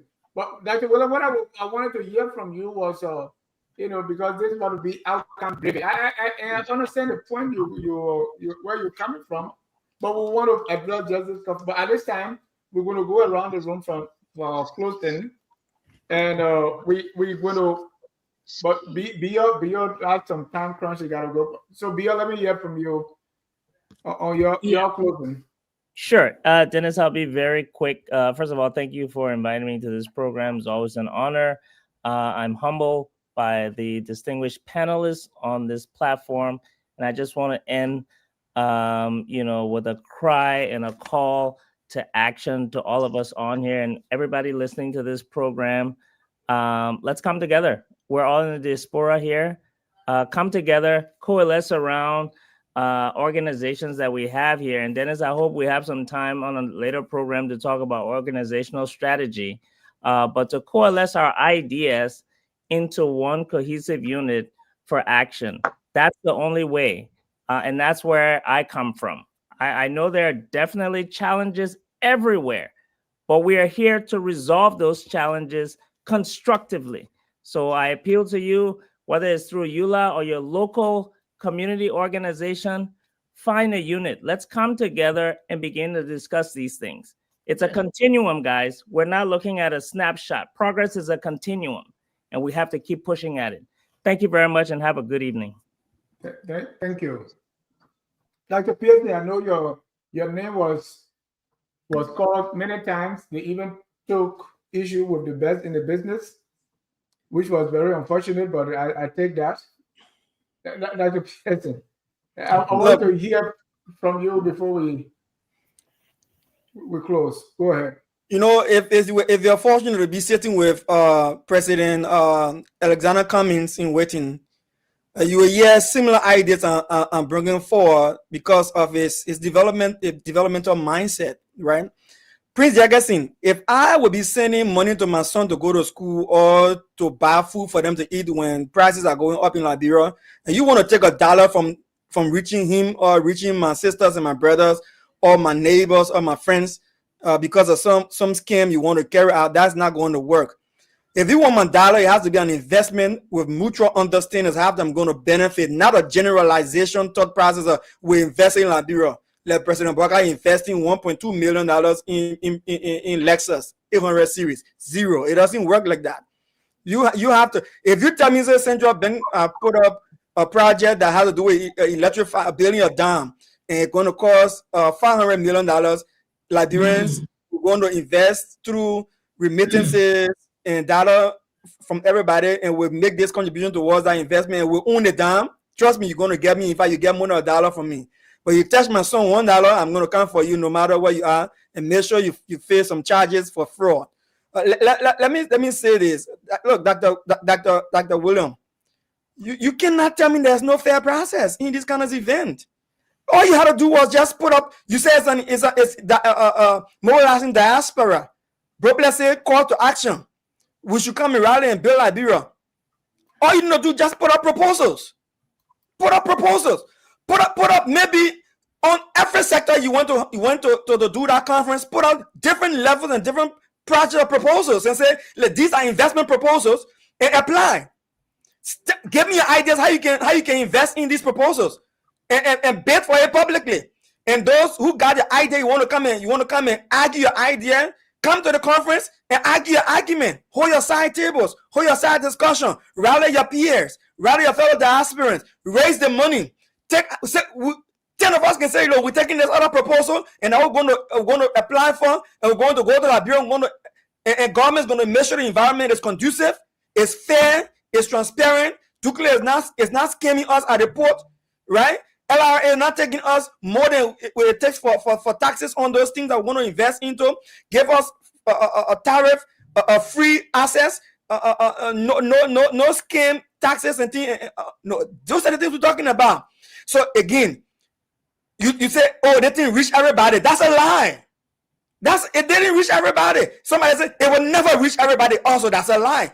Why are we so small-minded when it comes to thinking about Liberia moving forward? What I want to see going forward, do we have a citizens directorate across our foreign embassies of our Liberians in the diaspora? Have we decided to build a platform that says, Liberians, report yourselves? That in the diaspora, can they get text message out to everybody when major event like this happening? Everybody get a text like you can do when you see an emergency or missing child or something. Can we do? Let me just run close. Can we reach out to religious network, social media networks? Can we reach out to mainstream media? Look, next time we're having this conference, and I close on this, I want to see call for proposals based on what government has to offer. Private sector investment or public-private sector investment. This is the proposal. If you come with this, we can give you incentives in these areas. We can give you capital investment in these areas. We can collaborate and build Liberia. Don't come with talking shop and President Brian come give me some sleepy speech and Gafan come to lie to me, and then I look back in Liberia and the environment is not conducive for my investment. Don't take no it way. personal now. Yeah. Oh no, we gotta do it. You gotta do it. How it goes. All right. Let me bring in one last caller, Hassan Kone. Hassan. Mr. John, thank you for taking my call. Great show tonight. Right? Listen, I mean, my take on this diaspora conference and stuff, I always say this, we're wasting our time. The people, everybody that gathered down there, it's a waste. These people back home, right, haven't even declared their assets, right? And they are running government over a year now, or so, or almost a year or so, right? So when they're talking about, I collect money, they can't even manage to reduce or cut the salary for the poorest country and one of the hungriest country in the world. Their officials are still making hundreds of thousands of dollars a year. Do you ask Liberians that working 16 hours that can barely sleep in their beds to collect money to go build a country when they have a government that's supposed to put their interests first, their own people interests first and stuff? They said people walking in the street. That's it. All these things we're talking are really complicated. If we know that Liberia will do something better, or our government will do something better, they will start from the simple things. I might be young, but it doesn't come with wisdom, right? If you just look at the simple things, Mr. Ja, just a simple thing across the country, these people aren't willing to do. They were coming all the way to America. We have a diaspora conference and people talking BBT there and stuff like that. These people can barely even follow their own traffic rules. They can't even enforce it. They were sitting down here talking all these hard things and stuff like that. So we're wasting our time. So if anybody on the platform tonight that mean well for Liberia, they will continue to advocate for the simple things. The simple things. They always start from the simple. Once you start from the simple thing, Mr. John, right? Then you will know that it will give us to say, okay, our government or our people back home is moving in the right direction. So they all rally around it. All these guys, they're making hundreds of thousands of dollars a year. So what we should be doing this for formality to feel good that we're doing something to how you call it? Thank you. Thank you, Hassan. Thank you for taking my call, Mr. John. Thank you. And you'll be our last caller here. We'll now go around the room for the closing, starting with Dr. Mali. And we go up, Dr. Mali, Dr. Jeff. I will take all the doctor out of the way first. So after Dr. Mali, Dr. Jeff will wait until we get to another doctor. Then I think we just talk about fairness. I hope my sister will not jump the gun again. So you got to be fair. Put somebody between the doctors. But however, here is the issue. You see, the last caller make a very, very salient point. I agree with Dr. Williams. We have all got different thought processes when it comes to the conference thing. You see? But I want to be a bit condescending here. And this is because, yes, no, I want to be intentionally condescending here. There could have been a Congo hegemony return project through Joseph Walker. All right? What? Yeah. This would have been a Congo hegemony return project through Joseph Walker. Because the timing. Joseph Walker, Congo. Of course, obviously. Listen, I'm going to be condescending here. No, you're just speaking your mind. How outrageous. I said how outrageous. Listen now. You're just speaking your true mind and your everyday thought. Listen now. How outrageous could that be? Yes, I'm entitled to it. Of course. Was there a Congo hegemony or a TWP hegemony?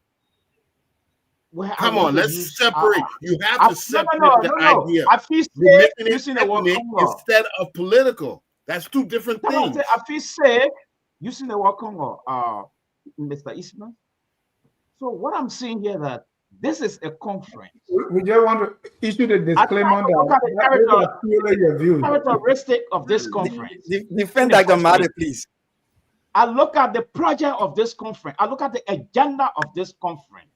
Transferring, okay, UP agenda into a diaspora conference. Instead of the diaspora lecturing government, government is lecturing diaspora. Can you imagine? Can you just imagine that? So my suggestion here is that since they have gone this far to organize this stuff, let it turn it over to the diaspora and let government take the back seat. Because the two minute representation of government personality into this thing, I think that's where the problem is coming from. The idea is fine. That's where the problem is coming from. And lastly, I'm in solidarity with Dr. Pearson when it came to this $1 remittance in Liberia. I can remember in the 70s, you had the mafia institution engaging into insurance business in New York, the same way they squander so many people money. All right, that is not investment. We expect Liberians to come together to carry investment in Liberia rather than subtracting from Liberian. So I'm tempted to believe that this is a scam.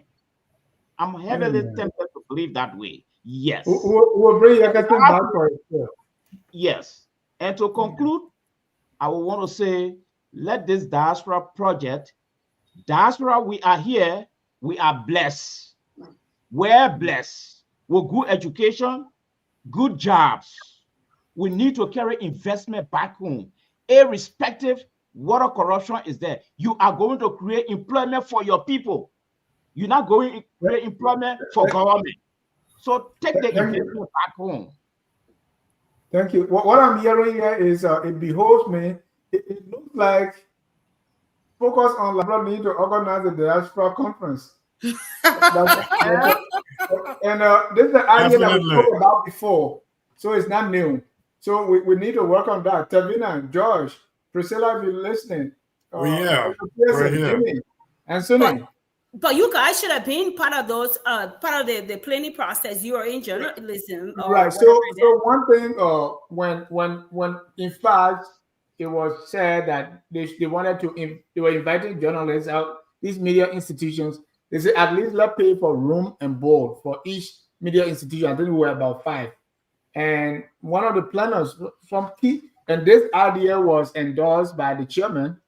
But one key person from the government side said, no, we have our own government reporters. And that's how that thing was quashed. You see that? And, so that's the information we got. That's why we couldn't, people went and sometimes their own were called. But that's why I think Anthony was right when he said, we pay for the other people to come. So maybe Georgie ought to share with me, or maybe if I were to go and share a room with Georgie, maybe you're going to work. But, I had to, come on now. If we, we need to be part of it, and sometimes we need to be given because the budget is there.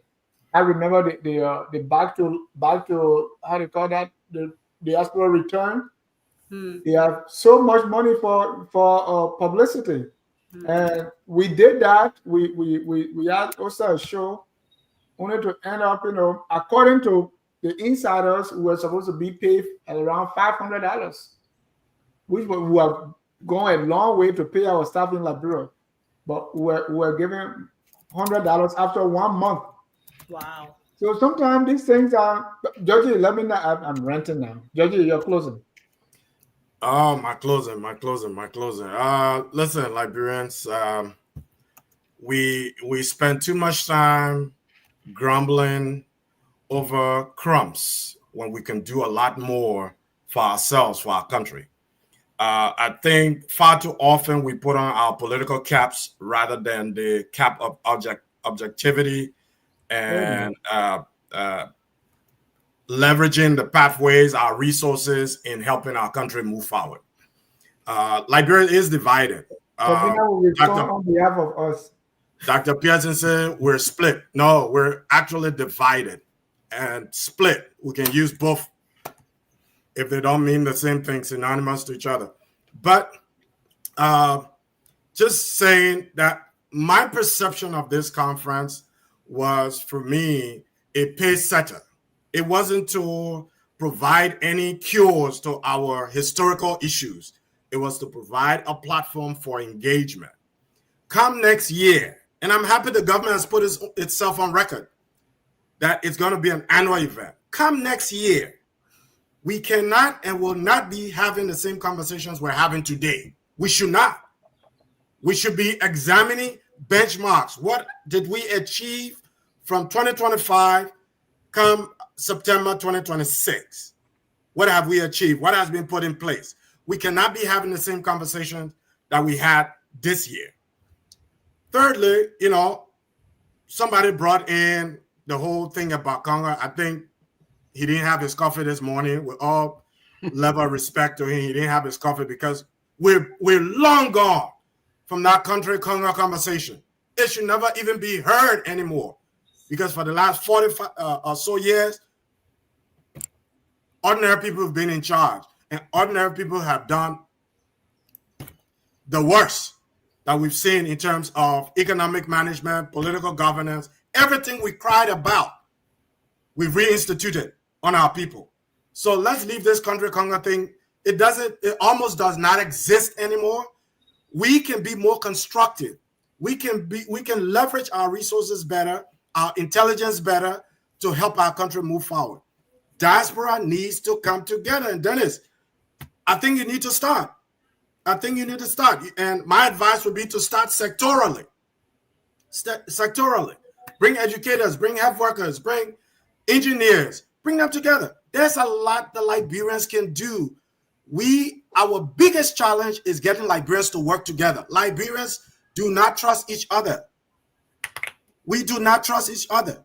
And so we're unable to work with each other. We far easily will work with foreigners than work with ourselves. And that is a challenge that we need to overcome. Someone says, oh, why did the conference not go to Minnesota? The population in Minnesota is the largest Liberian population in the country. But does the population in Minnesota outplay the population on the East Coast? No. There are more Liberians living on the East Coast than those in Minnesota. So are they going to rotate it? Say that again. Are they planning to rotate it? Well, again, I'm not an organizer. But it's It seems like you're an inside source. That's what I'm asking. No, I'm not an inside source. Don't be sarcastic. I'm not an inside source, man. I was a guest. I was a guest. Let me I am saying, and when we carry the mindset of negativity, we're beforehand already saying it's gonna fail. So why don't we go in positivity? Why don't we go in hopeful that it can work and it will work, and we're gonna put in our level best to make sure it works? Why do we fail it even before it starts? And that's our sickness as a nation. We downgrade, we say all the negative things about our country with the expectation that our country is going to get better. It's never going to get better. I talk to Dr. Pearson all the time. ANC. It's true. Everything is not political. Everything about Liberia is not political. Cummings could be president of Liberia. Cummings may never, ever be president of Liberia. Where does that leave you, Dr. Pearson, in terms of moving our country forward? You're going to carry this negativity about everything that's happening in the country because Cummings is not president? Is that how a young professional like you will operate? No, we shouldn't do that. Elvis says, I'm a UP praise singer. Nice why the conference is controversial, right? It has to be. It has to be. When, look, we're passionate about Liberia. We're passionate about our country. I stayed in Liberia throughout the war. I saw a Liberia that was roving on wheels. I grew up in the 70s. I saw what Talbot did for Liberia. So you just mentioned that everything we're saying is negativity because we don't praise the conference. You see what we're saying here? No.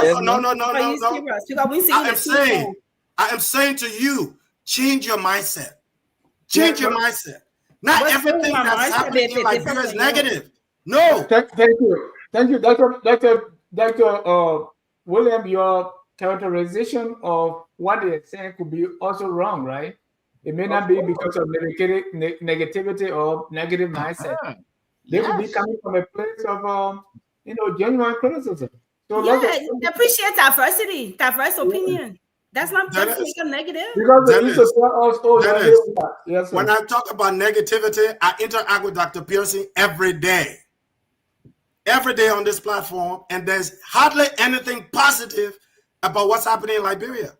I've never met the other panelists. I know Mr. Ismail, I know Anthony. I've never met the other panelists, but there's nothing positive, everything positive about ANC that hasn't even led a county in Liberia. Everything is positive about ANC. And we can't move forward like that. And so those kind of people, you draw them closer and then find out what's hurting them so you can see how you can solve those problems. The only thing that's hurting Sabina, you're using your... The only thing hurting Dr. Pearson is Mr. Cummings does not have the passion he has. Thank you, Dr. William. Wait for my time. Dr. William, are you a member of the ANC? I'm a member of no political party. Oh, Sabina, you're closing.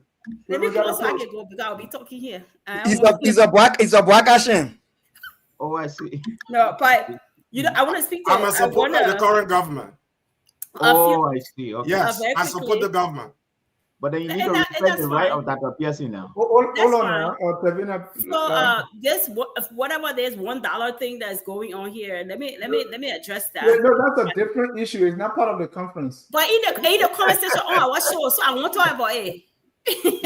So whatever that dollar investment thing that's going. Look, let me tell you something. People put their money in places and things that they trust and they can get value on investment. Nobody coming to come put their money, no dollar stuff, just because you're telling all the board of director in diaspora. They mean they're not scammers, they're not fraudsters. We can't trust Liberian. They've seen some of the people that are in there, they're in Liberian government. We trusted them with a tax dollar in Liberia. And we see how they're managing it. We're not giving you a dollar. You're looking at dollar, you're looking at 10 cents. You have to look at aggregate. If 500 people put their $1 into this thing, and we cannot see a transparent process, we even know on paper how our money is going to be spent. It's not being monitored. There's all those things that we don't know in the corner How we gonna put our money? 500 or even 1 million people desperate put their money into this. So you're carrying out your thing somewhere else because you're not convincing nobody on this show here. Probably one, but you're not convincing us. So let's move on. The next thing, you know, I've never met Dr. Williams before. Very nice to meet you. But I've always been focused on Liberia, and like they say, probably worse sometimes. But I was just kind of surprised to hear that you said there is no fair process. There are fair, open, and transparent process. We're all professionals here. The only time other places we see those kind of things in our Liberian communities and in our group, because we decided to not be that way. We don't want to be on the standard like the organizations in the West. I've been I go to a lot of, tech conference, whatever it is, because my background is in government risk and compliance. And so I do that. I go to privacy conference, security conferences. And that's before we go to the conferences, there are open, transparent processes. There's a conference coming up. They put a proposal, or like Dr. Person saying, proposal for panels, proposals for single presenters, for birds of the same feather, or just 5-minute lightning talk, whatever you want to go. And they put the guidelines. They're corporate. They're different from government. They're not corporate. No, we can attack those same processes. So guess what? I don't have to bring Dennis in and Anthony because they own my bodies. Guess what? Dennis is a project manager, and they got a forum on that for project managers. Dennis apply, and you meet the criteria, he apply. Then there's a committee that Mr. Ismail is heading. Mr. Ismail doesn't get to see Dennis' name, his address, his telephone number, who that is. He just see the resume and the experience, and a committee make that decision. Guess what? You get the right people on the right committees, and you are not bringing friend here or word of mouth, this and this. Nobody here more Liberian, and people think that because if we have diverse opinions, that means we're not loyal to country. Dennis know, and a lot of people in this private know, I invest a lot in Liberia. Now we don't just talk here. My nonprofit, we do a lot of work. Just this month, 3 different projects we undertook in Liberia. Besides that, I'm constantly online advocating. I have investment there too. I building property there too. So nobody will come to us because we think we're not supporting your government or singing song here. That means we're not investing in Liberia. Just because we don't put it on our open mode every day. Just how you love Liberia, we love Liberia. So no, it will feel the actor. So but very nice to meet you. We'll continue this conversation another time.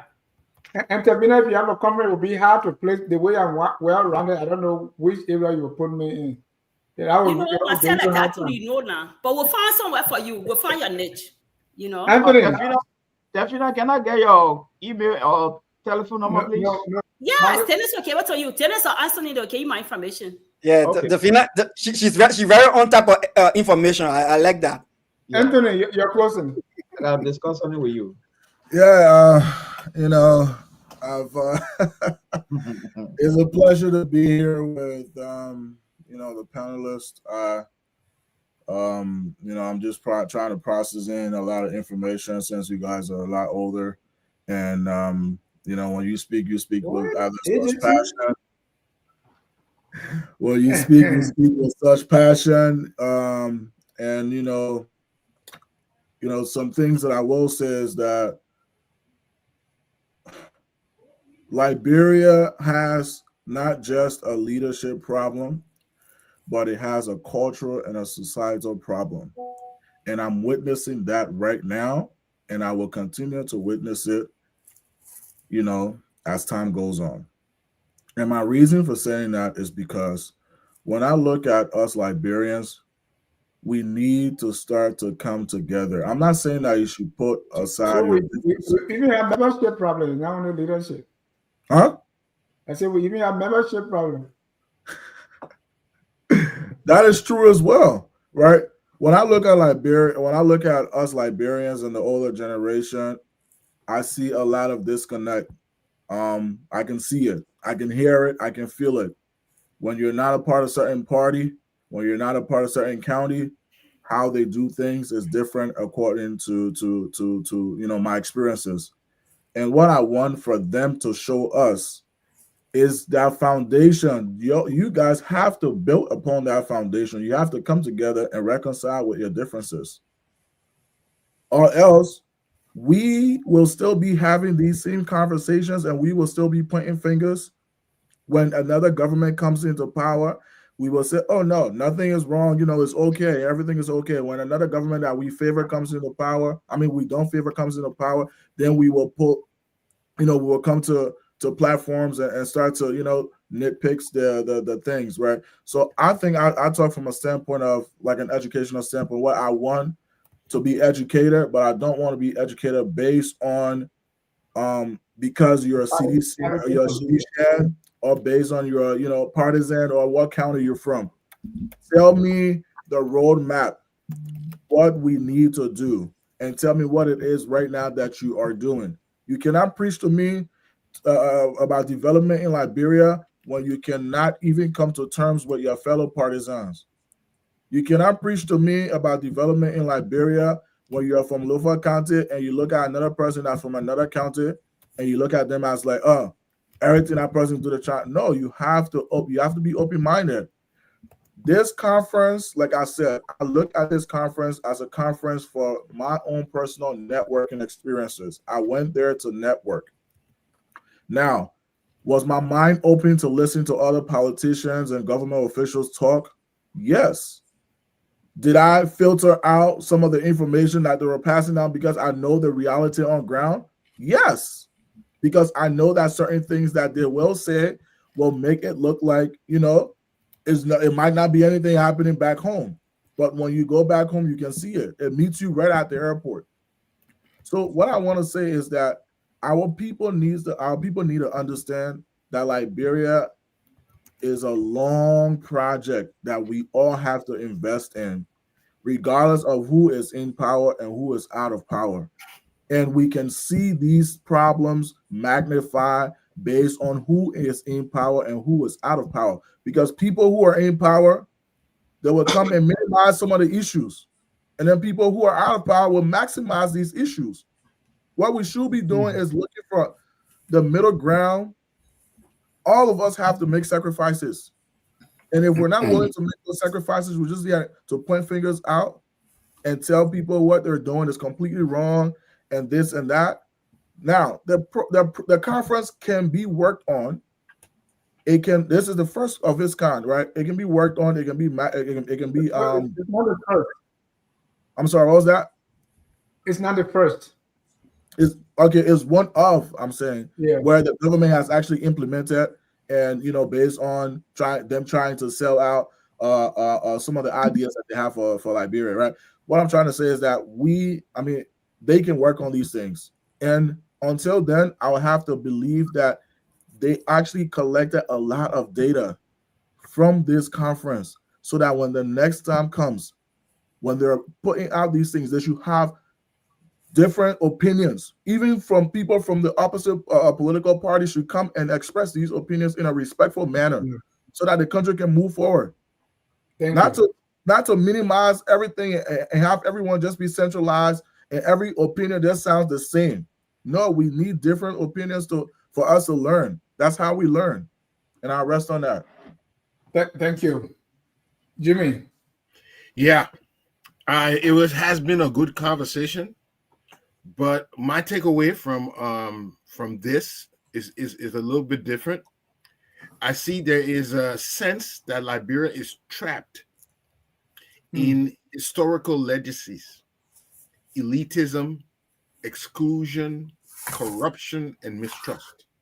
These things exist among us that we can't nor haul. Until we overcome this mindset and look as Liberia as something that we must do, not we like to do. It's something that we have to promote regardless of where you come from, what party you belong to. We will continue having these conversations with no fruit. And this is what, if we're going to do conferences like this, you need technicians who know how to deal with these kind of mindsets, because this is what you're going to get. You're going to always get that negative reaction to something positive you want to do. And we have to be prepared to go against it. And I'll just stop right there. Thank you.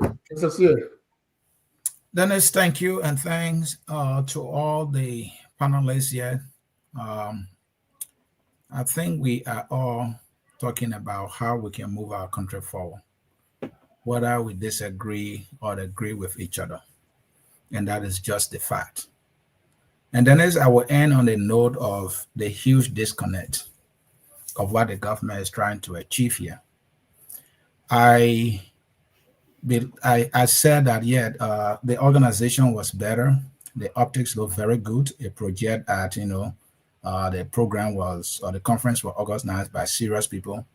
And I saw some African American brothers who turned themselves into a trap and even expressed that they want to go to Liberia. I like to see those kind of things. Those optics, they are good. When we talk about, the return of the diaspora, African American trying to find home, Ghana is doing well from what we continue to hear. I want all of them to be going to Liberia, but we're not there yet. We are behind. I close with this. Our government cannot be telling us that they are about investment, they are about reconciliation, and be doing something completely different or far from what they're trying to tell us. You organize a conference and your team, the two core words you put there, reconciliation and national healing. Did they invite any opposition political party to give them a speaking space so that there can be diversity of views at this diaspora conference? Did they do that? No, they didn't do that. Now somebody will say, oh, well, they put out there, some people are supposed to just volunteer and go. You're talking about reconciliation that you want to hear from everybody. You should have invited, some members of the opposition community to the government to give them the platform to speak. Let's hear from them how they feel. At least that will project that, you are serious about the so-called reconciliation that you're talking about. That is one. Then if you look at us around Africa, Sierra Leone, their budget is 1.5 billion. That is US dollars. If you look at Ghana, Ghana is about 25 billion. Ivory Coast is about 24 billion. I can name all the budgets of this country. Come to Liberia. Our budget has been around 500, 600.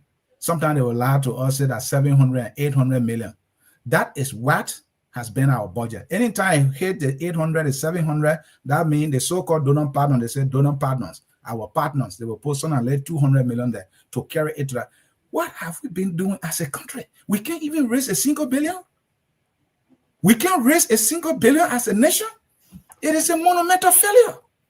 But here in the diaspora, according to central bank statistics, Liberians in the diaspora, anytime they remit money out of it, at $700 million to 800 million and sometimes 8 billion, which means that those of us in the diaspora, we're contributing more money, that is running the country than even our own government can generate.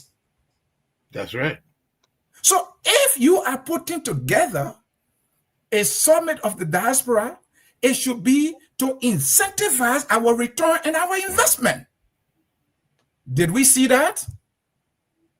We saw cold water speeches from the president, and some people were big clapping. And my favorite thing I heard from the diaspora, more support. More support. That's my favorite thing. And more support.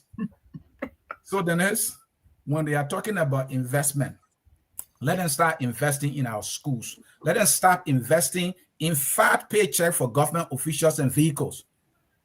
Clarence, let me put you on the front page. He's associated with a school in Liberia that he's supporting. But somebody will think because he's very authentic about the harsh realities our people facing in West Point, so quote unquote, he's not patriotic. Some people are writing here that we're not patriotic because we're criticizing our own government. Let me remind you what President Bouaka said. President Bouaka urged us to criticize his government, his own words. Go and look after that. Go and search it. He said it. He said we should criticize the government. And some people here, when we're doing the same criticism that the president asked for, they say, oh, we are not patriotic. Don't we all have our families? Don't we all send money? Don't some of us building homes? Don't some of us contribute to our family? What patriotism you want us to show? Why are we even here talking about Liberia when we are in America? We have water in our refrigerator and cold water and milk and all that. Why are we even here talking about Liberia? That is patriotism that got us here. Your time finished. And so I will rest my case. So let us show us how they are investing in our schools, in our roads. And then let me end on this though.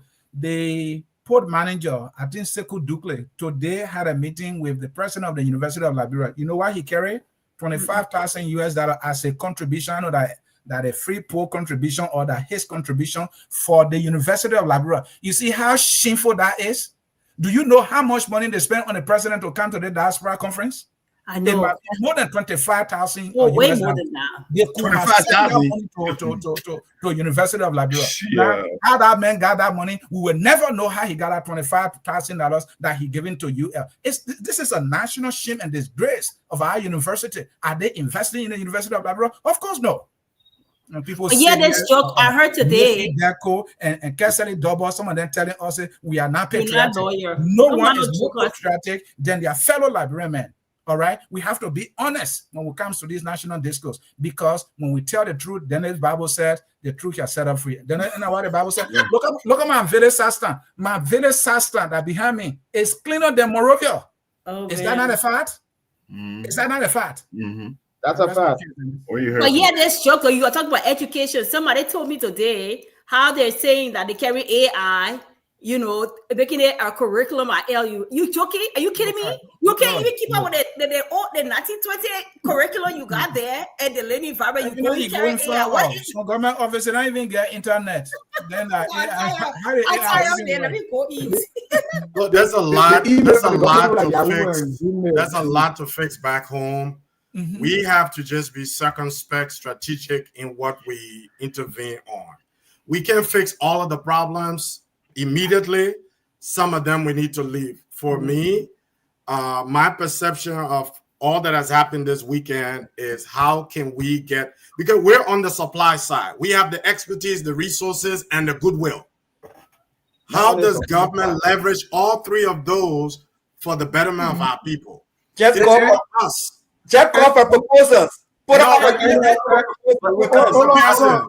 Mr. Pearson, please go online and listen to my comments at the conference. We need a strategic vision around which all of us can align. All these small interventions won't make it if we don't have a vehicle. Reach out to the opposing, the people who got opposing. Where should that vision come from? Or like, it's like. So it must emanate, Dennis. It is.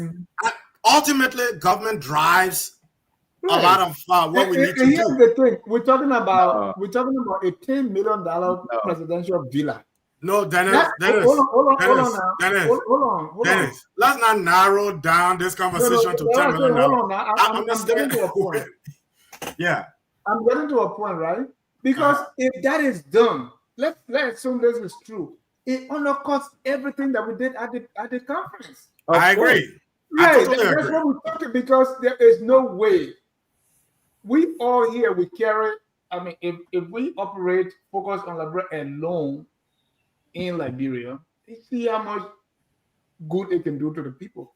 So if people will just take the money and just use it, it'll be very difficult for anybody. It's like we all collect, you can collect water in a basket.